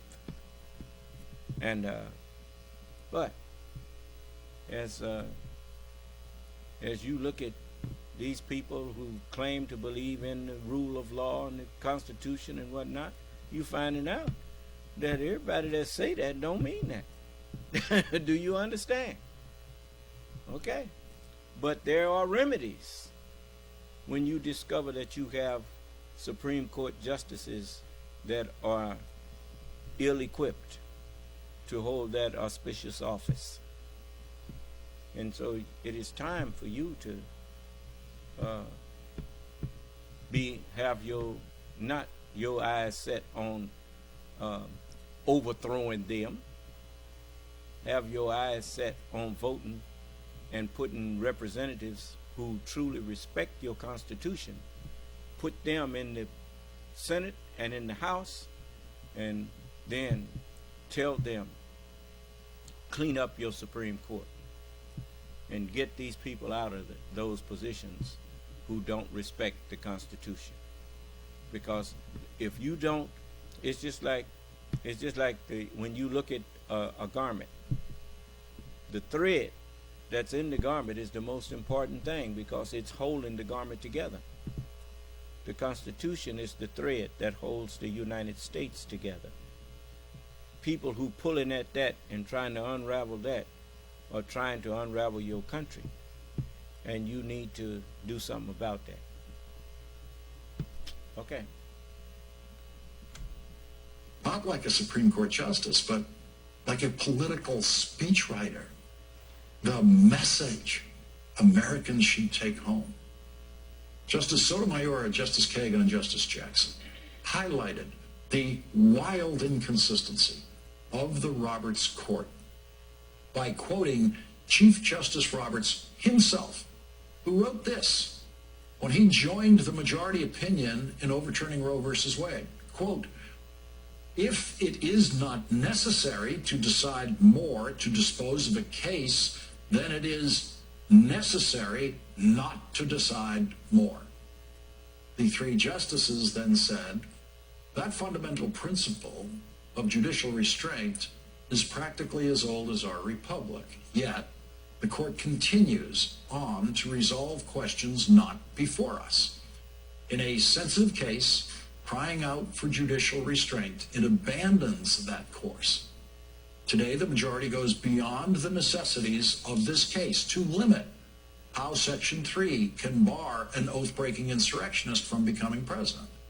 Although we agree that Colorado cannot enforce Section 3, we protest the majority's effort to use this case to define the limits of federal enforcement of that provision, because we would decide only the issue before us. We concur only in the judgment. And today, at the Florida club where Donald Trump cannot afford to live without charging other people money to use his home, the oath-breaking insurrectionist thanked the Supreme Court for their opinion and then spent most of his time asking the court for another favor, to grant him total immunity for any form of criminal prosecution for crimes that he may have committed while he was president. In fact, most of his statement was begging for that criminal immunity. He did say this about today's opinion. Frankly, they work very quickly on something that will be spoken about 100 years from now and 200 years from now. Extremely important.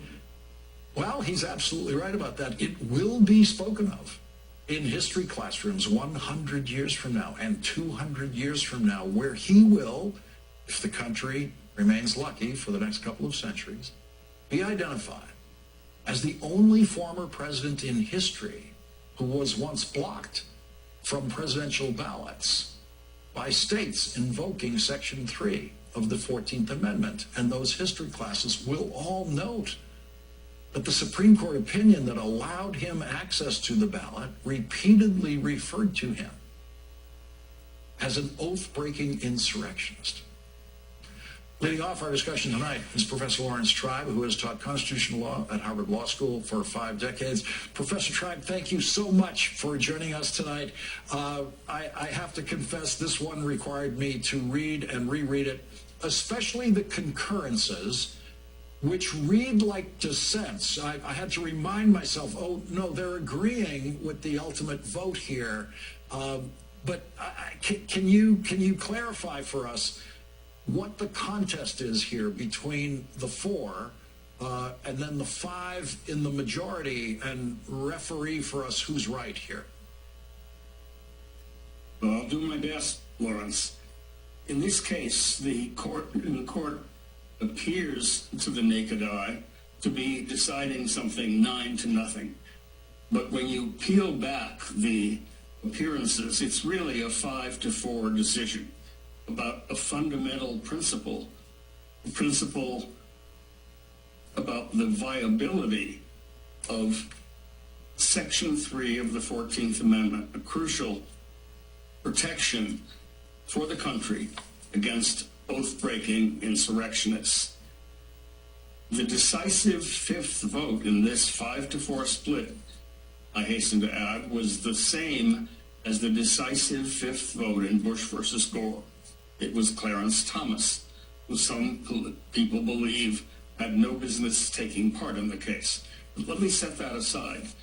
The key question is, what's the big difference between what all 9 justices agreed, namely Colorado alone should not be able to make this decision, and what only 5 justices believed, and that is that unless you have implementing legislation by Congress, the ban in the 14th Amendment against office holding by oath-breaking insurrectionists, that ban is going to be effective. The Constitution explicitly says that you need 2/3 of the House and 2/3 of the Senate to lift the ban and enable an oath-breaking insurrectionist to hold office. But the 5-justice majority in this case said, oh no, we're going to rewrite that for various reasons. We're going to rewrite it to say that unless you have legislation that requires, as you point out, not just a majority of the Senate, but given the filibuster rule, requires a supermajority of the Senate plus a majority of the House. Unless you have that legislation, you can't enforce this provision, so that an oath-breaking insurrectionist can hold office as long as minorities of the Congress are on that insurrectionist side. That turns the 14th Amendment upside down. It rewrites it without any defense in the text or the history or the purposes of the 14th Amendment. Now, what was the problem that led these 5 justices to turn the 14th Amendment upside down that way? Well, it was something that appealed to all 9 justices. The idea that Colorado alone or any other individual state should not be able to make this decision on its own. But when that was brought up in the oral argument, the lawyer for the voters who challenged Donald Trump said, oh no, we're not saying that Colorado should have the last word.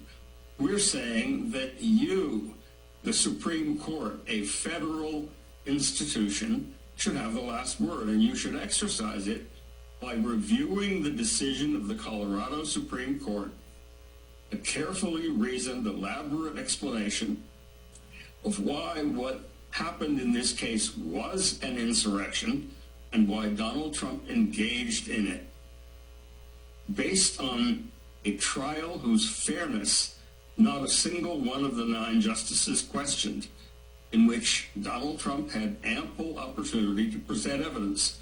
So all the Supreme Court needed to do to avoid allowing any one state to impose a rule on the nation, or to avoid what it thought would be chaos of 50 different states going 50 different ways, was to remember something that this court normally emphasizes. It is the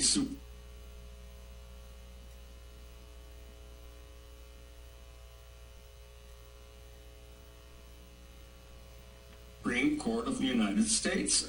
All it had to do was affirm the decision of the Colorado court, saying there's ample evidence here in a trial that was fully fair, that applied constitutionally appropriate standards, ample evidence to disqualify this oath-breaking insurrectionist. End of case. In other words, they could have gone in either of 2 directions, and there's only one possible reason for going in the direction they did, and that was they were doing a favor to oath-breaking insurrectionists, in particular, one Donald J. Trump. Now, that is not the way a court should behave. And yes, 100 years now, that's still going to be an object lesson in how courts should not decide cases, and in how a court, by a 5-4 decision, can fundamentally destroy the Constitution's deliberate protection against office holding by oath-breaking insurrectionists. I can only imagine Harvard Law School students' eyes widening 100 years from now and 200 years from now when they read this case. Professor Lawrence Tribe, thank you very much for starting off our discussions tonight. Thank you, Lawrence. Thank you. And coming up, Vice President Kamala Harris has several times traveled to Selma, Alabama for the annual commemoration of what is remembered as Bloody Sunday, the day in 1965 when civil rights protesters, including young John Lewis, were savagely beaten by police officers in a march that was asking for nothing more than the full rights of citizenship granted to us all by the Constitution. The Vice President was in Selma yesterday, 59 years after that Bloody Sunday, and she began her speech with a surprise heard around the world. Before I begin today, I must address the humanitarian crisis in Gaza. What we are seeing every day in Gaza is devastating. We have seen reports of families eating leaves or animal feed, women giving birth to malnourished babies with little or no medical care, and children dying from malnutrition and dehydration. As I have said many times, too many innocent Palestinians have been killed. And just a few days ago, we saw hungry, desperate people approach aid trucks, simply trying to secure food for their families after weeks of nearly no aid reaching northern Gaza.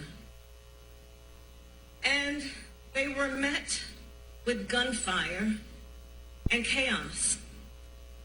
Our hearts break for the victims of that horrific tragedy and for all the innocent people in Gaza who are suffering from what is clearly a humanitarian catastrophe. People in Gaza are starving. The conditions are inhumane.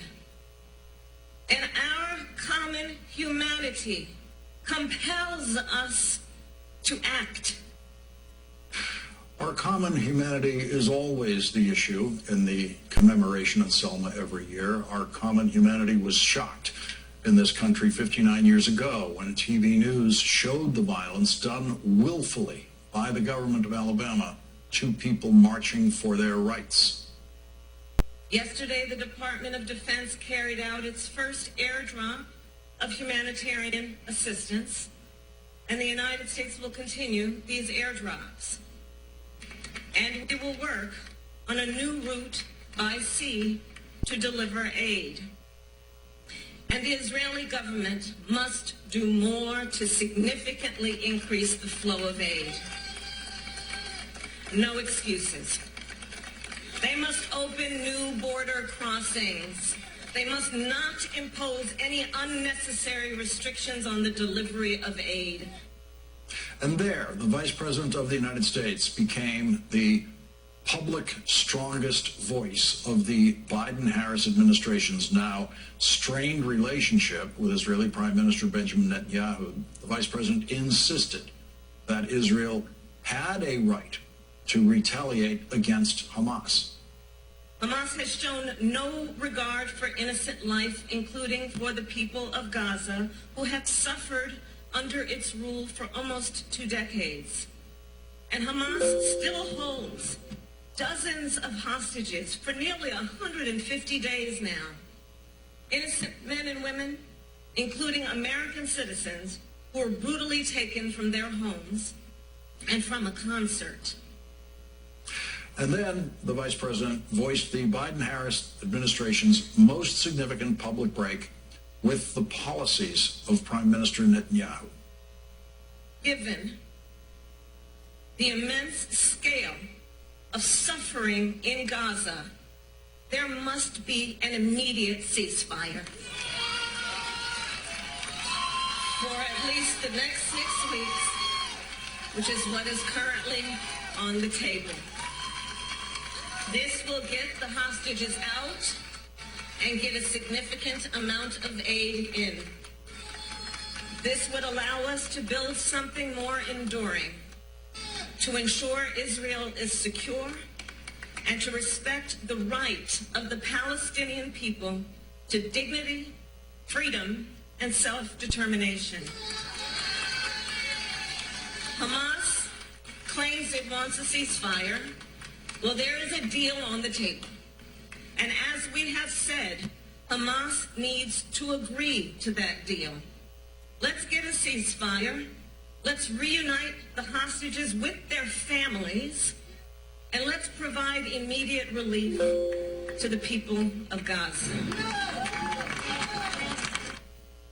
And today, at the White House, the Biden-Harris administration, in a move followed closely by every Israeli, went around Prime Minister Netanyahu to meet with a member of the Israel War Cabinet, Benny Gantz, who is the leader of the opposing party to Netanyahu in Israel.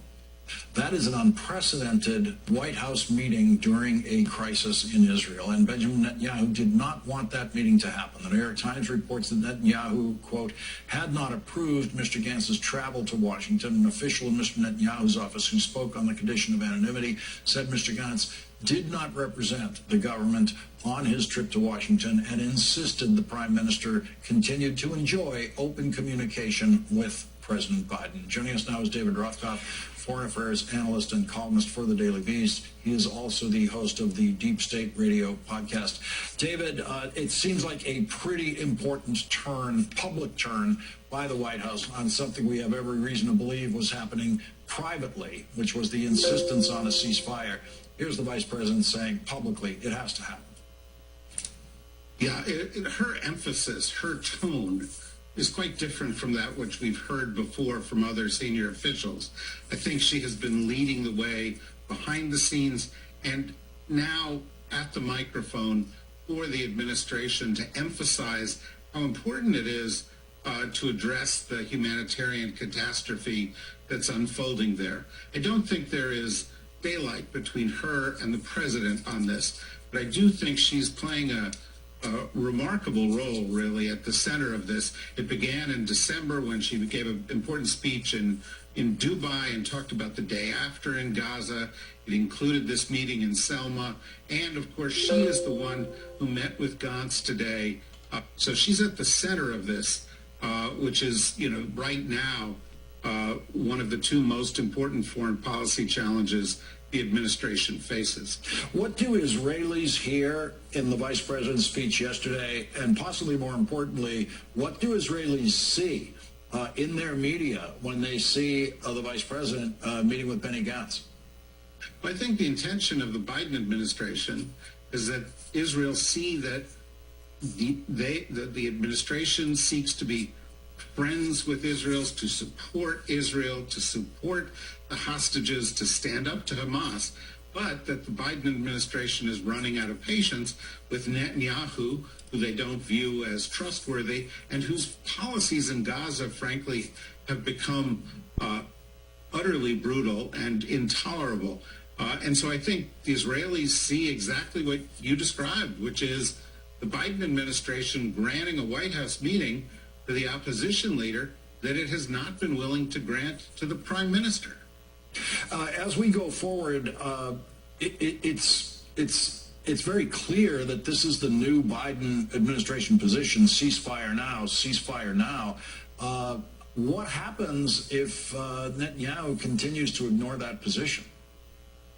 Well, if Netanyahu ignores it, or indeed if Hamas ignores it, and there is no ceasefire, and we have Ramadan beginning on March 10th, and that's kind of the deadline that everybody has had in mind, then what you could see is a rapid deterioration in this humanitarian situation.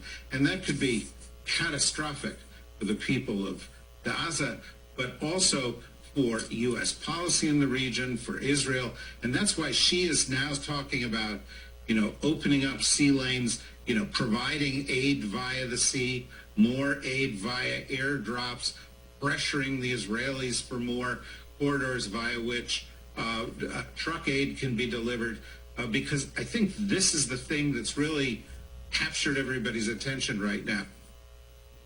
We could see a worsening of this crisis that has already been intolerable so far. David Rothkopf, thank you very much for joining us tonight.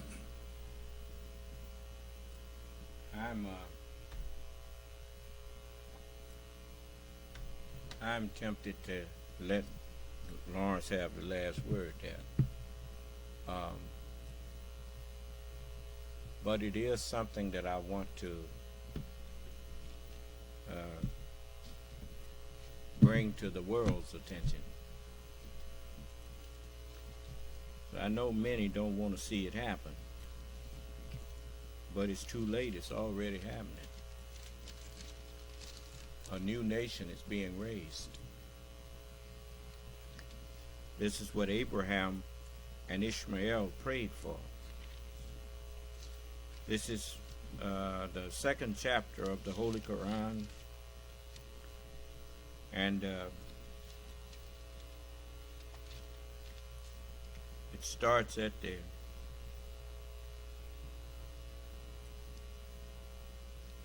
126th verse.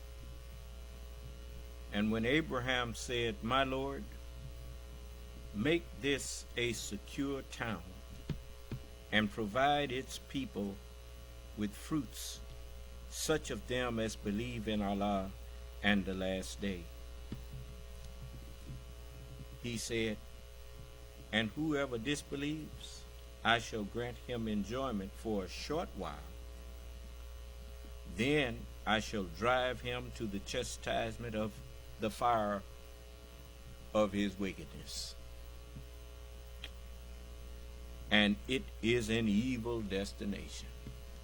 Well, whenever, excuse me, whenever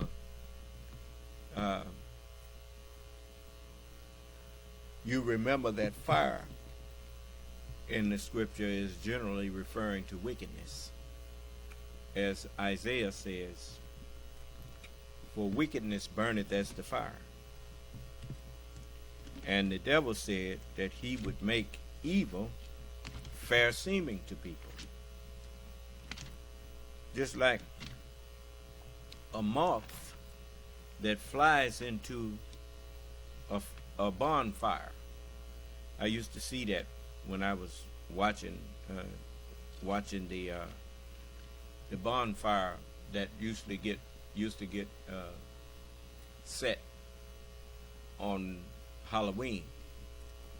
We'd go to the park around the corner from where I grew up, and they had a bonfire there, and you would see moths flying into the flame. They saw the light like you see them sometimes flying around and bumping into your light at night. But they flew right into the flame because they saw the light. They just didn't know that that was fire they was flying into. Do you understand? And men have become as scattered moths like that now. People, they are quick to fly into the internet and find. They don't go in there so much as looking for truth. They go in there looking for people that agree with them. Do you understand? And it's a difference. And that's how that thing like QAnon became so pronounced in those back in the early 20s and the late teens of this, QAnon was rolling in 2018, wasn't it? Yeah. You don't hardly hear too much about QAnon now. But people went on there looking for someone who would tell them what they wanted to hear. And that is one of the most dangerous things that you can do if you claim to be searching for knowledge. Instead of searching for knowledge, you call your search a search for what you want to hear. Then you set yourself up to be conned.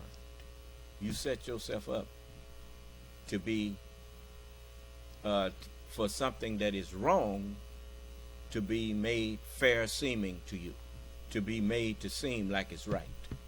Do you understand? And that's why Allah says that, and those whoever disbelieves in the truth, he says, I shall grant him enjoyment for a short while. Huh?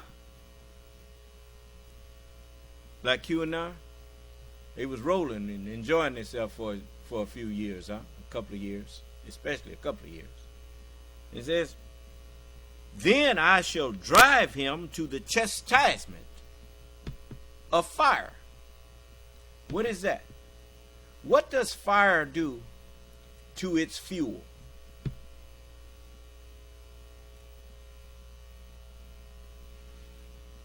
It destroys it. Yes. That's the chastisement of wickedness.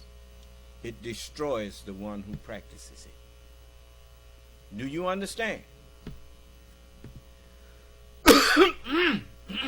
Mr. Weisselberg is on his way to jail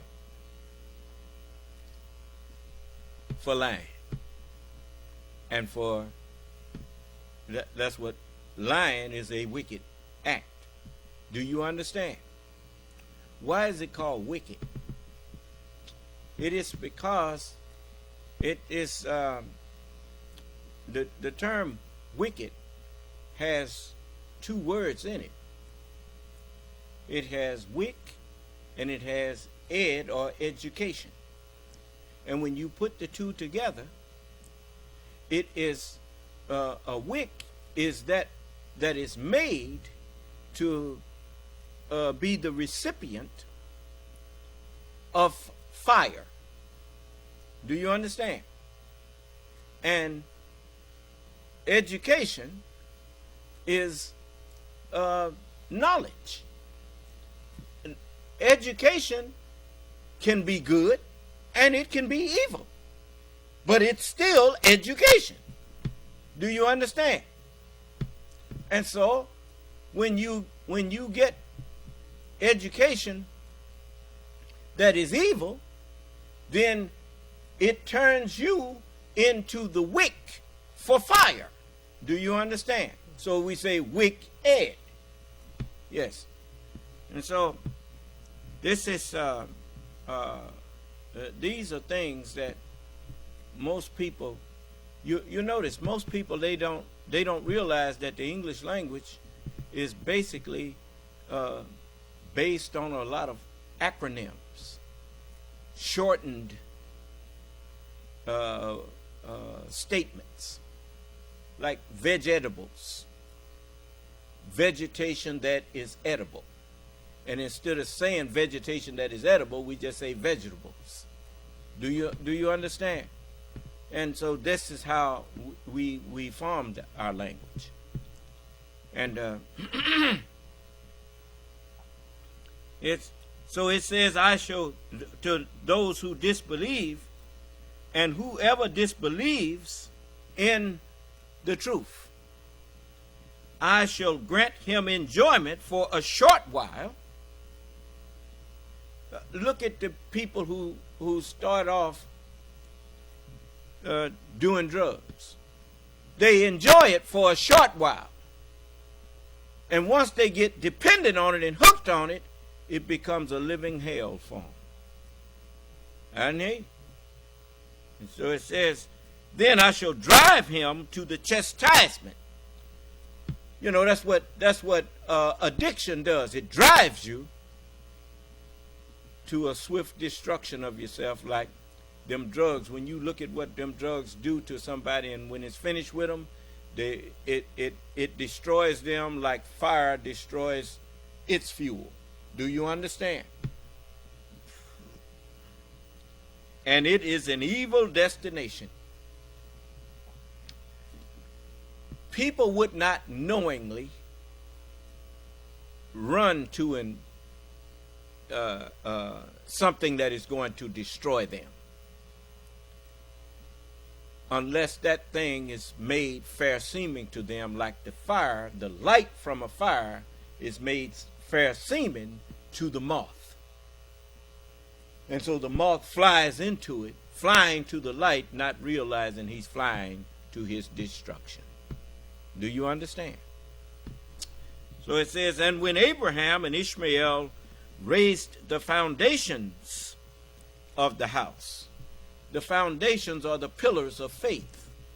You remember David said that goodness and mercy shall follow me all the days of my life, and I will dwell in the house of the Lord forever. You see, you notice the term house and the term house is the same word, isn't it? Okay. It just depends on how you pronounce it, huh? Okay. Well, a house is a dwelling place, isn't it? And then you have warehouses, and then you have a spiritual house, which is the truth from Allah, the truth of righteousness.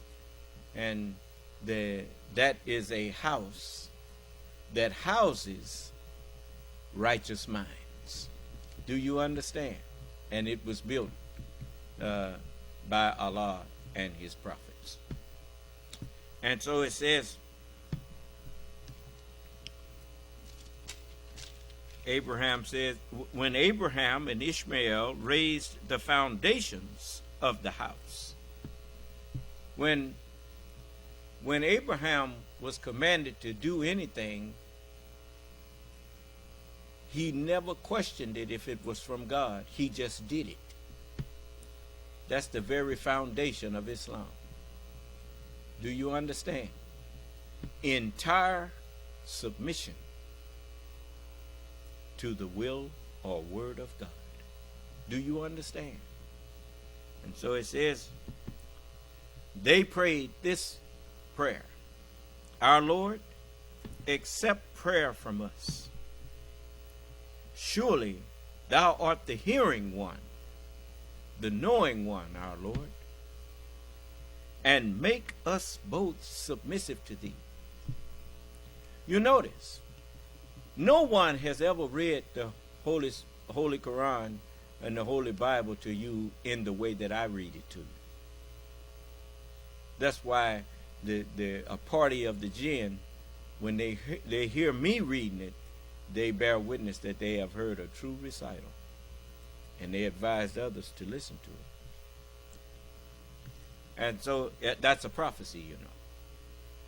For I'm reciting Allah's messages to you in a way that you will understand it just by the way I recite them. Do you understand? So it says, thou art the hearing one, the knowing one, our Lord. Why I put one there? Because I am the Lord.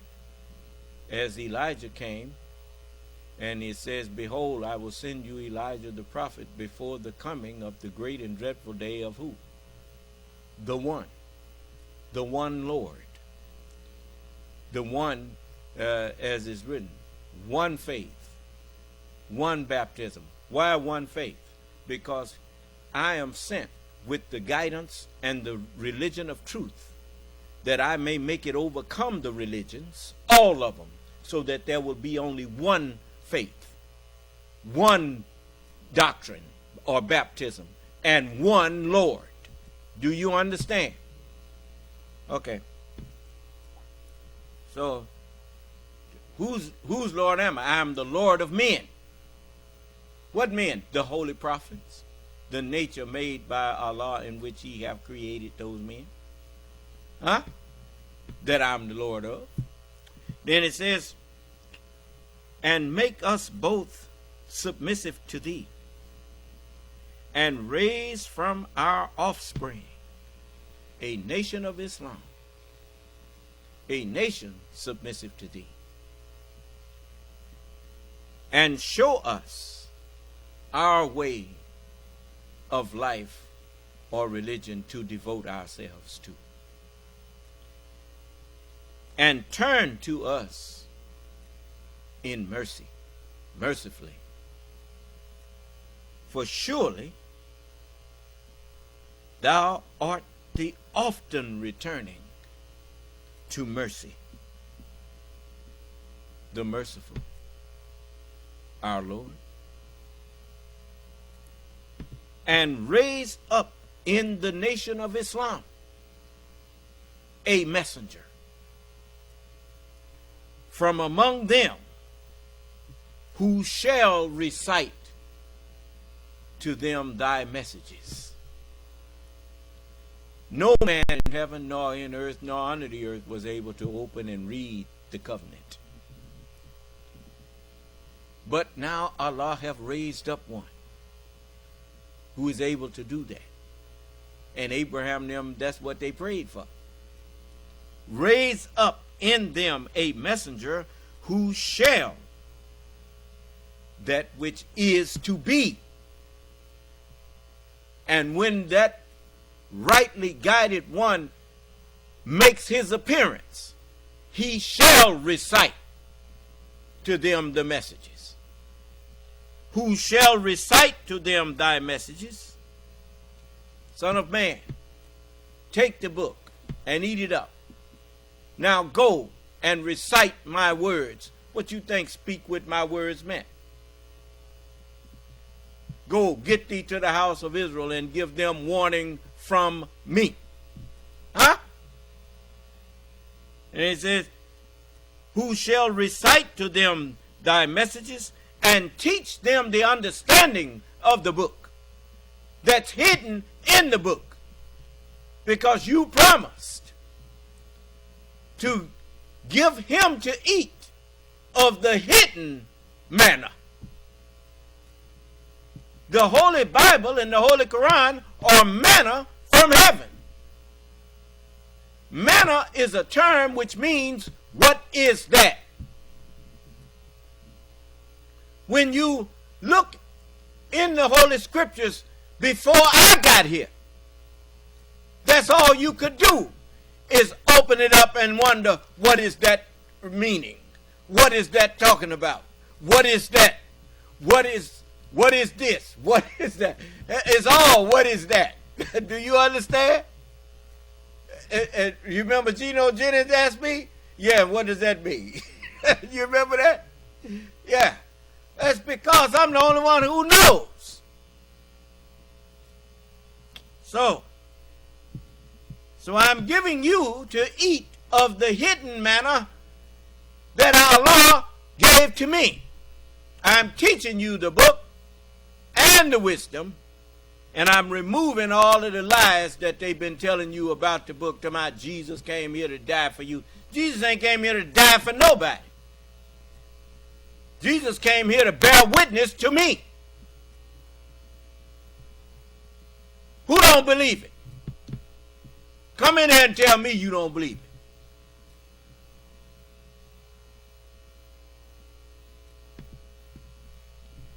All of them were told to bear witness to me.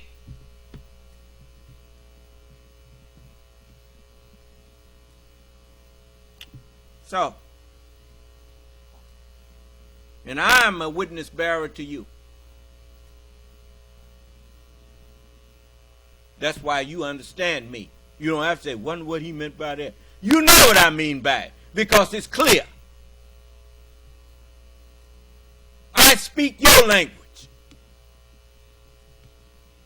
What Allah say to me in my ear, I say it from the housetops, from the rooftops, from the satellites. And it's clear.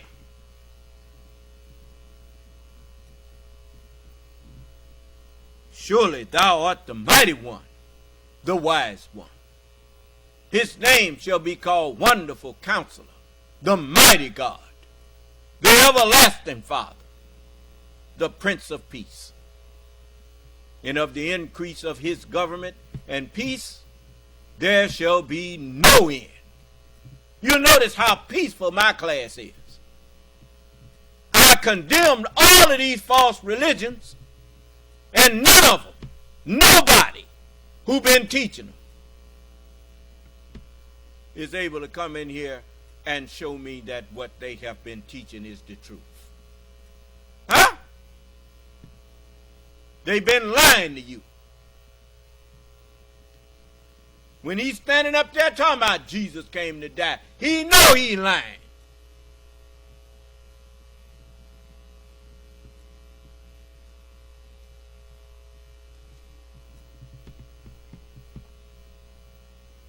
I could understand it if he really believed it, but he don't believe it. He's a liar.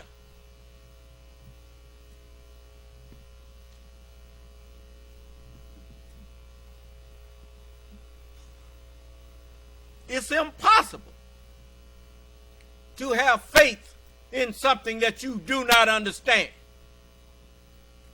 It's impossible. Because faith comes by understanding.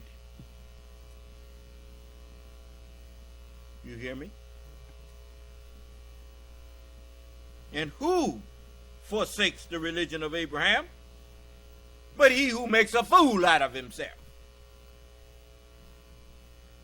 Now, what did Allah say that, what did Abraham say that he prayed for? Raise from our offspring, him and Ishmael, a what? A nation of Islam, a nation submissive to Allah. Well, I am the beginning and ending of that. The Nation of Islam now has a beginning and an ending, an author and finisher. And so you are the best nation raised up for men. Huh? Turn to chapter 3 in verse 110. It says, you are the best nation raised up for men. Why? Because let's connect it. Let's connect it to Hebrews. Hebrews, the first chapter. Turn to it. It says, God, who at sundry times and in different manners spoke in time past unto the fathers by the prophets, has in these last days spoken unto us by his Son of righteousness, whom he hath appointed to be the inheritor of all of the scriptures, by whom also he made the worlds. All worlds was made with truth, who being the brightness of his glory and the expressive image of his person, able to uphold, verifying all things by the word of his knowledge.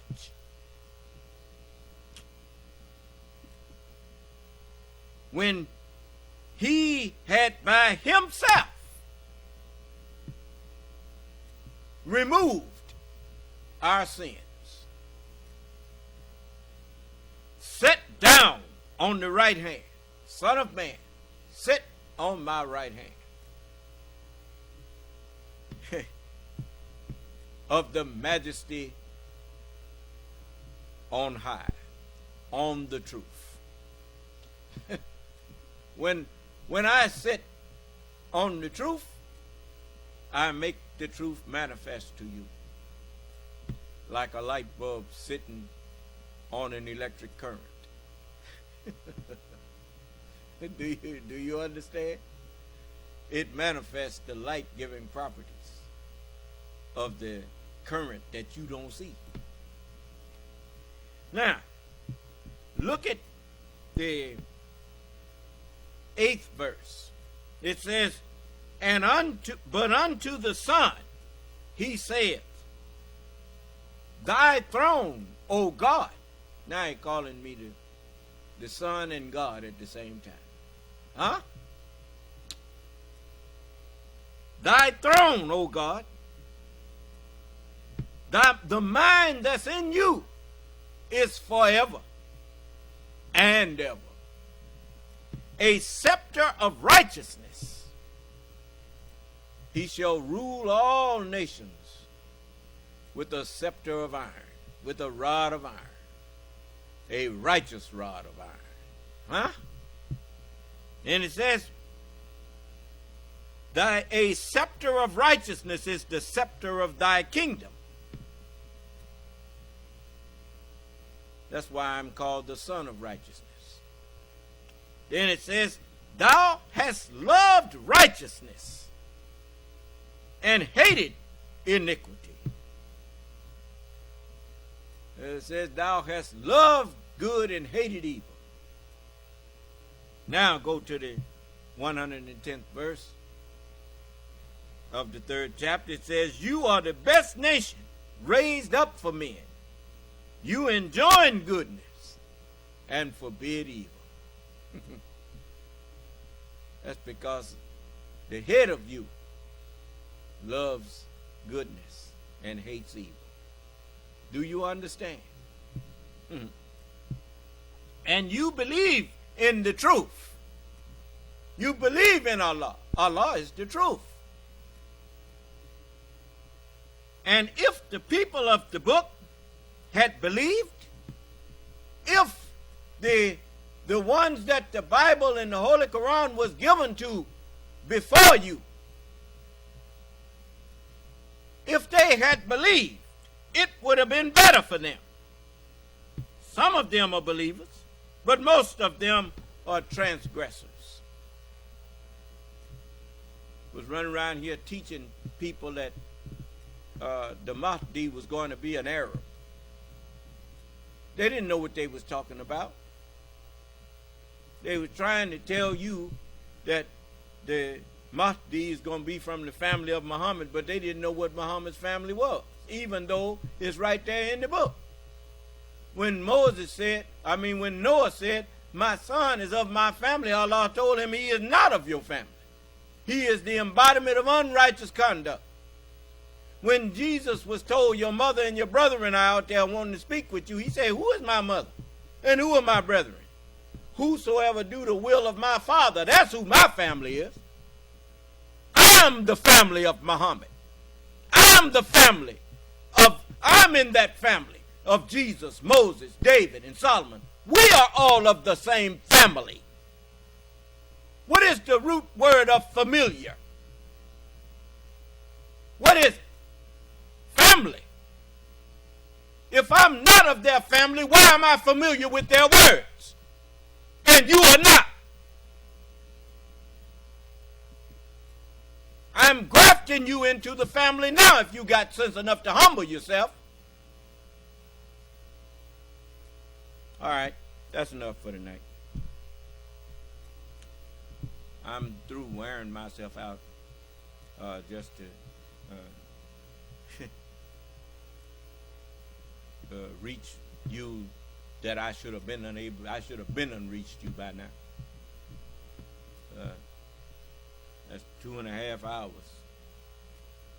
that I've been going, and I'm just kind of tired. Not too tired to answer questions, but I think that subject that I've touched on this evening, I think that is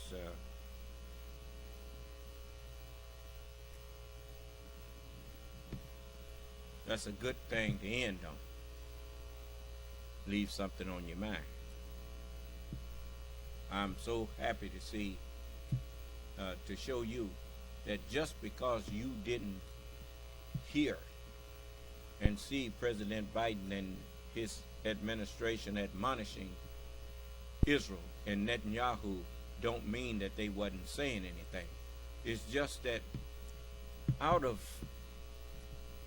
a common respect, it's just like in the military. When an officer is going to dress down or reprimand another officer,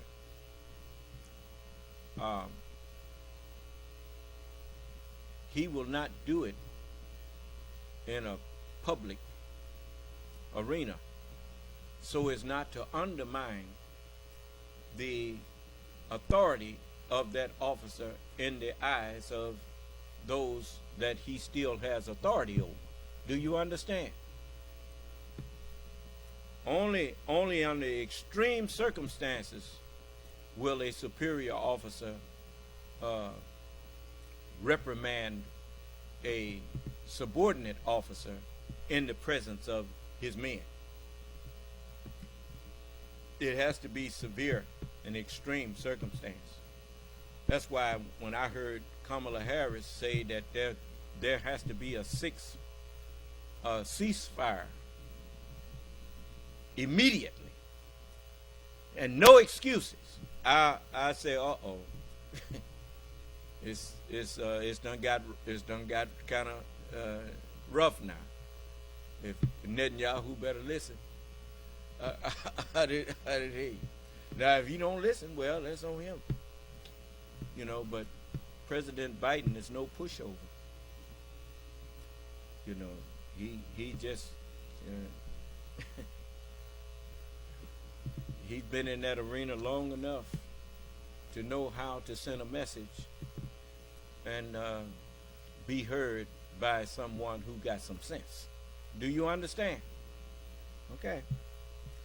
So I have a great deal of respect for him.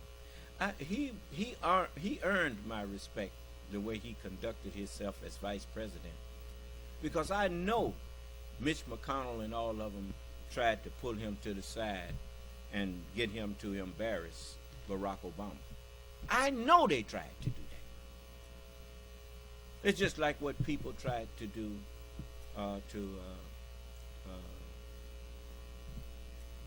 many people that have helped me. And, you know, they just didn't go for it. And I know that they didn't go for it out of respect for me and for themselves. I mean, so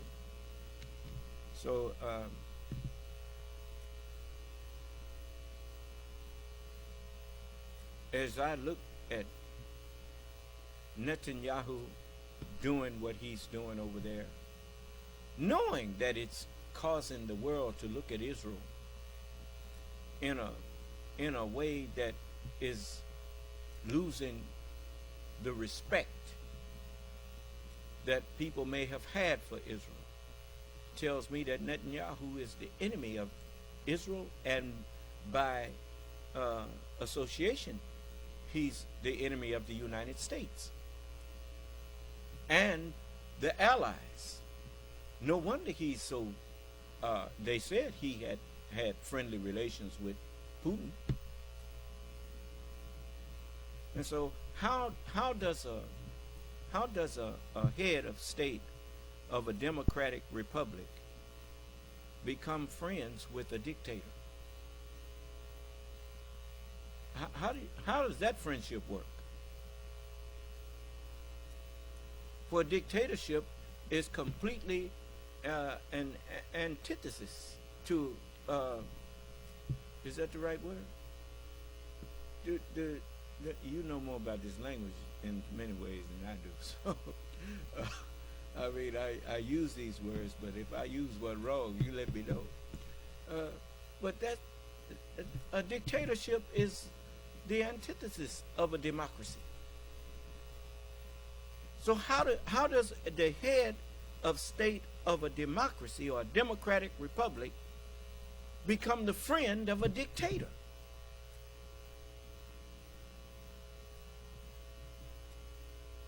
They are both by nature against one another.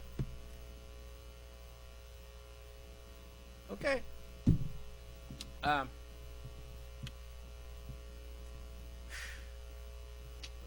Y'all want to have me? Let's have a conversation. Some of you all that's listening, that this ain't a Truth Social not saying nothing. No, sir. Okay. I like to talk to people, and I like to talk to people who have different views than me, as long as they have a basis for that view, and not just coming to me, talking to me like I just fell off a turnip truck or something. You know, don't offer me foolishness for a conversation. Now, if you have a legitimate thing to say, that's fine. It's just like them that you heard the Professor Lawrence Tribe, I think that was his name. What's his name? Lawrence Tribe, say that Supreme Court decision didn't make no sense. I mean, this man is a professor, a law professor, or an adjunct, or a former law professor at Harvard. And he said that made no sense. What they did, that was a political decision. That didn't have nothing to do with law. not know that the 14th Amendment, Section 3, when you read it, it's explicit. It don't take a person with a law degree to understand that if you participated in an insurrection or give aid and comfort to anyone that was doing that, you cannot hold an office in the government of the United States. It didn't say in the federal government or the state government. It said in a government office. Period. End of discussion.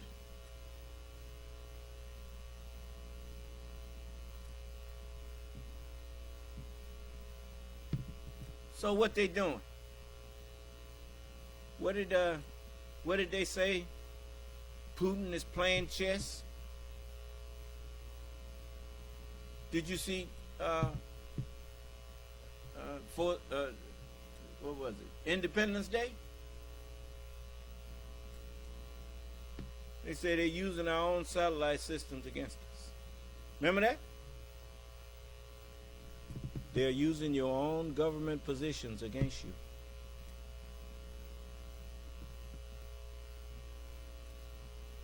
Stacking the court with treasonous people. I mean, whenever you uphold a person who commits treason,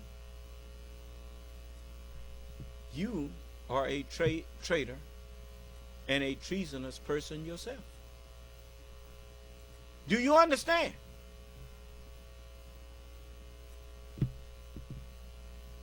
Make no mistake, every person in the Congress, in the House of Representatives and the Senate, that upholds Donald Trump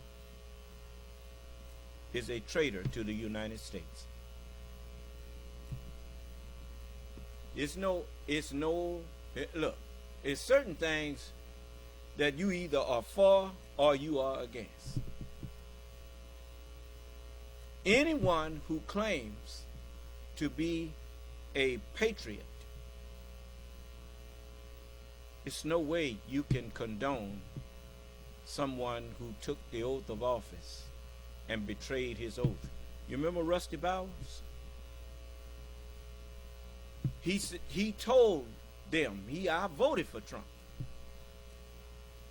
but I will not violate my oath for Trump and nobody else. Now he didn't say everything he was feeling. But the mere fact that he wasn't even going to run no more showed you that he is disgusted. And his disgust could only be shown by his resignation, or his resignation to say that I'm resigned to not run for this office anymore. Huh? Now, I don't know if maybe he had received something that he shouldn't have. I don't know. But I do know this, that if I had taken money, because money is a very, very, it's very few people in this world that don't value money. Do you understand? And there's an old saying that everybody has a price. Remember that? Okay. If you are a normal person, you remember what the devil said? He said, I will certainly make evil fair seeming to them on earth, and I shall cause them all to deviate, except thy servants from among them, the purified ones. You getting this? So everybody got a price except the purified ones.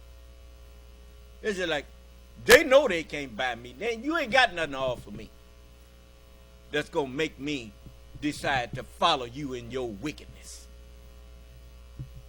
I will not help you destroy a country that has the kind of potential that the United States has shown that it could be. I won't help you destroy that. And you can't buy me. You can't pay me to be on your side like all them old jackleg preachers up there around Donald Trump. Got their hand on his shoulder and all that old kind of foolishness. You there sucking up to a treasonous dog. And when I say dog, I mean despiser of God. How you know he despises God? Because he lies every time he opens his lying mouth. If you despise the truth, you despise God.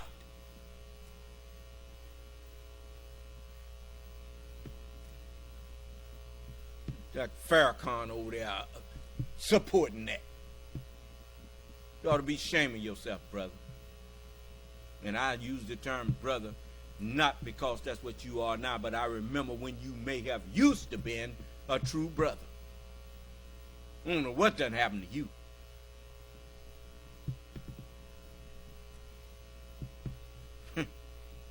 You ought to be ashamed of yourself.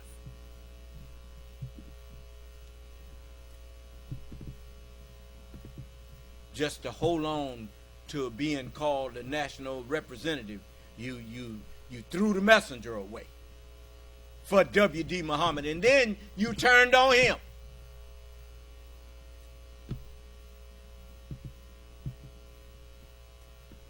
I got it all on tape, so you don't dare say nothing to me that, because I can prove the things I say.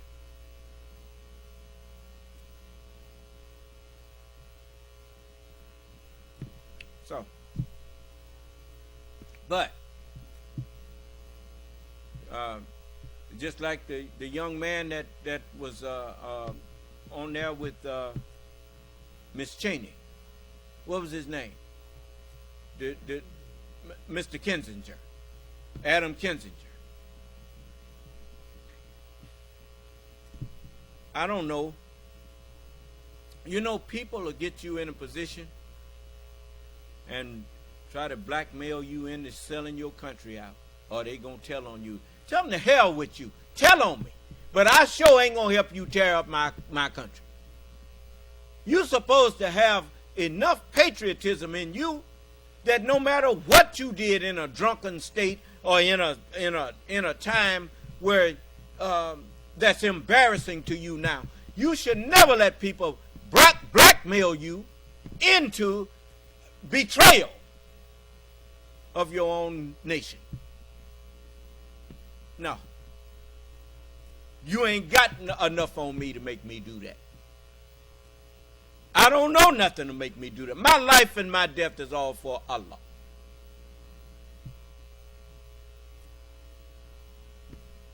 You know. So brothers and sisters, and when I say brothers and sisters, I'm talking about all of you all who believe in what is right, who believe in truth, who believe in justice, who believe in fairness.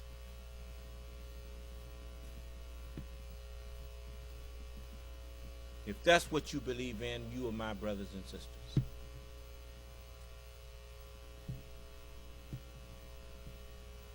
Stand for something, man.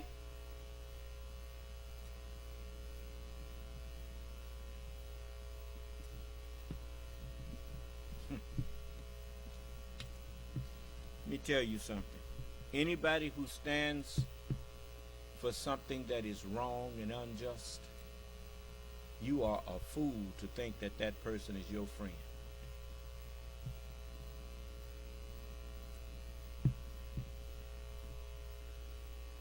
What did they say about that man that said the enemy of my enemy is my friend? And I've seen it on many shows, and they all tell, and in the end, the fellow who said that lost his head. he got his head chopped off.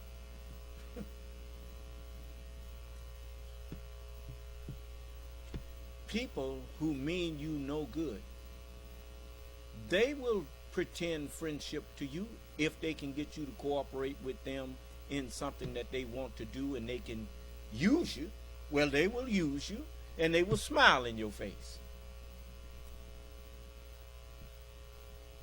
But a man who is not true to a particular cause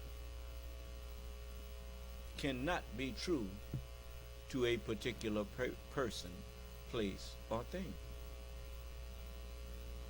Because the only thing that person generally will try to be any kind of way loyal to is the one he see when he look in the mirror. And his loyalty is steady changing, because when you don't stand for nothing, you just become a whole lot of nothing things. Do you understand? That's Donald Trump. And he uses people and throw them away when he can't use them no more. He buy you, and then the mere fact that he offers you money to do. Remember what Bain said to the boy who paid him all that money? And he said he paid him all that money, and he said, I this is not what I'm paying for, and I expect you to. He said, and do you think that because you paid me, this gives you power over me? He said, do you feel like you have power over me now? And he put his hand on his shoulder right before he killed him. You know, people who have money, they don't think they need, many of the people who are wicked that have money, they don't think they need true friendship. They don't respect people, because the only people that are around them are people who kiss their behind to get money from them. Do you understand? And that deceives them into thinking that they understand human nature, when they do not understand human nature. When people come around you that bow and bend to your every whim or whatnot without any logical or justifiable reason, you're not dealing with human beings. You are dealing with beasts in the form of human beings. They have decided to reduce themselves to the level of animals. That's not human nature. That's animal nature.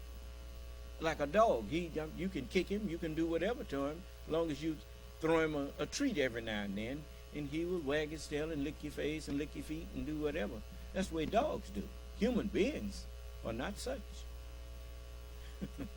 So anyway, so you got a lot to learn about human nature, boy. So you better study. You better look at me. You better study me, and then you'll know something about human nature. But anyway, I'm gonna leave it there, and even though I thought I was gonna cut it short, I guess I didn't. But anyway, nobody's typing no questions or nothing. No, sir. All right. Well, how many of y'all want to join with me and help me to go on and straighten the world out? For the best cure for the world in the shape that it's in is a good example. If we just stand up and you help me build this new nation of Islam, and we can show the world the way to peace by our example. You see. So I guess you're not ready to do that either. Okay. All right. Well then, My number is 601-786-9742. That's my landline. And my cell phone is 601-786-1332. If you text me, if you like, you can text me and let me know you want to be a member or you want to join with me. Then I will give you a call at some time, and we will talk one-on-one. Meanwhile, go online and view some of our accomplishments. View some of the things that we are doing. You can go to the New Nation of Islam, all one word, .com.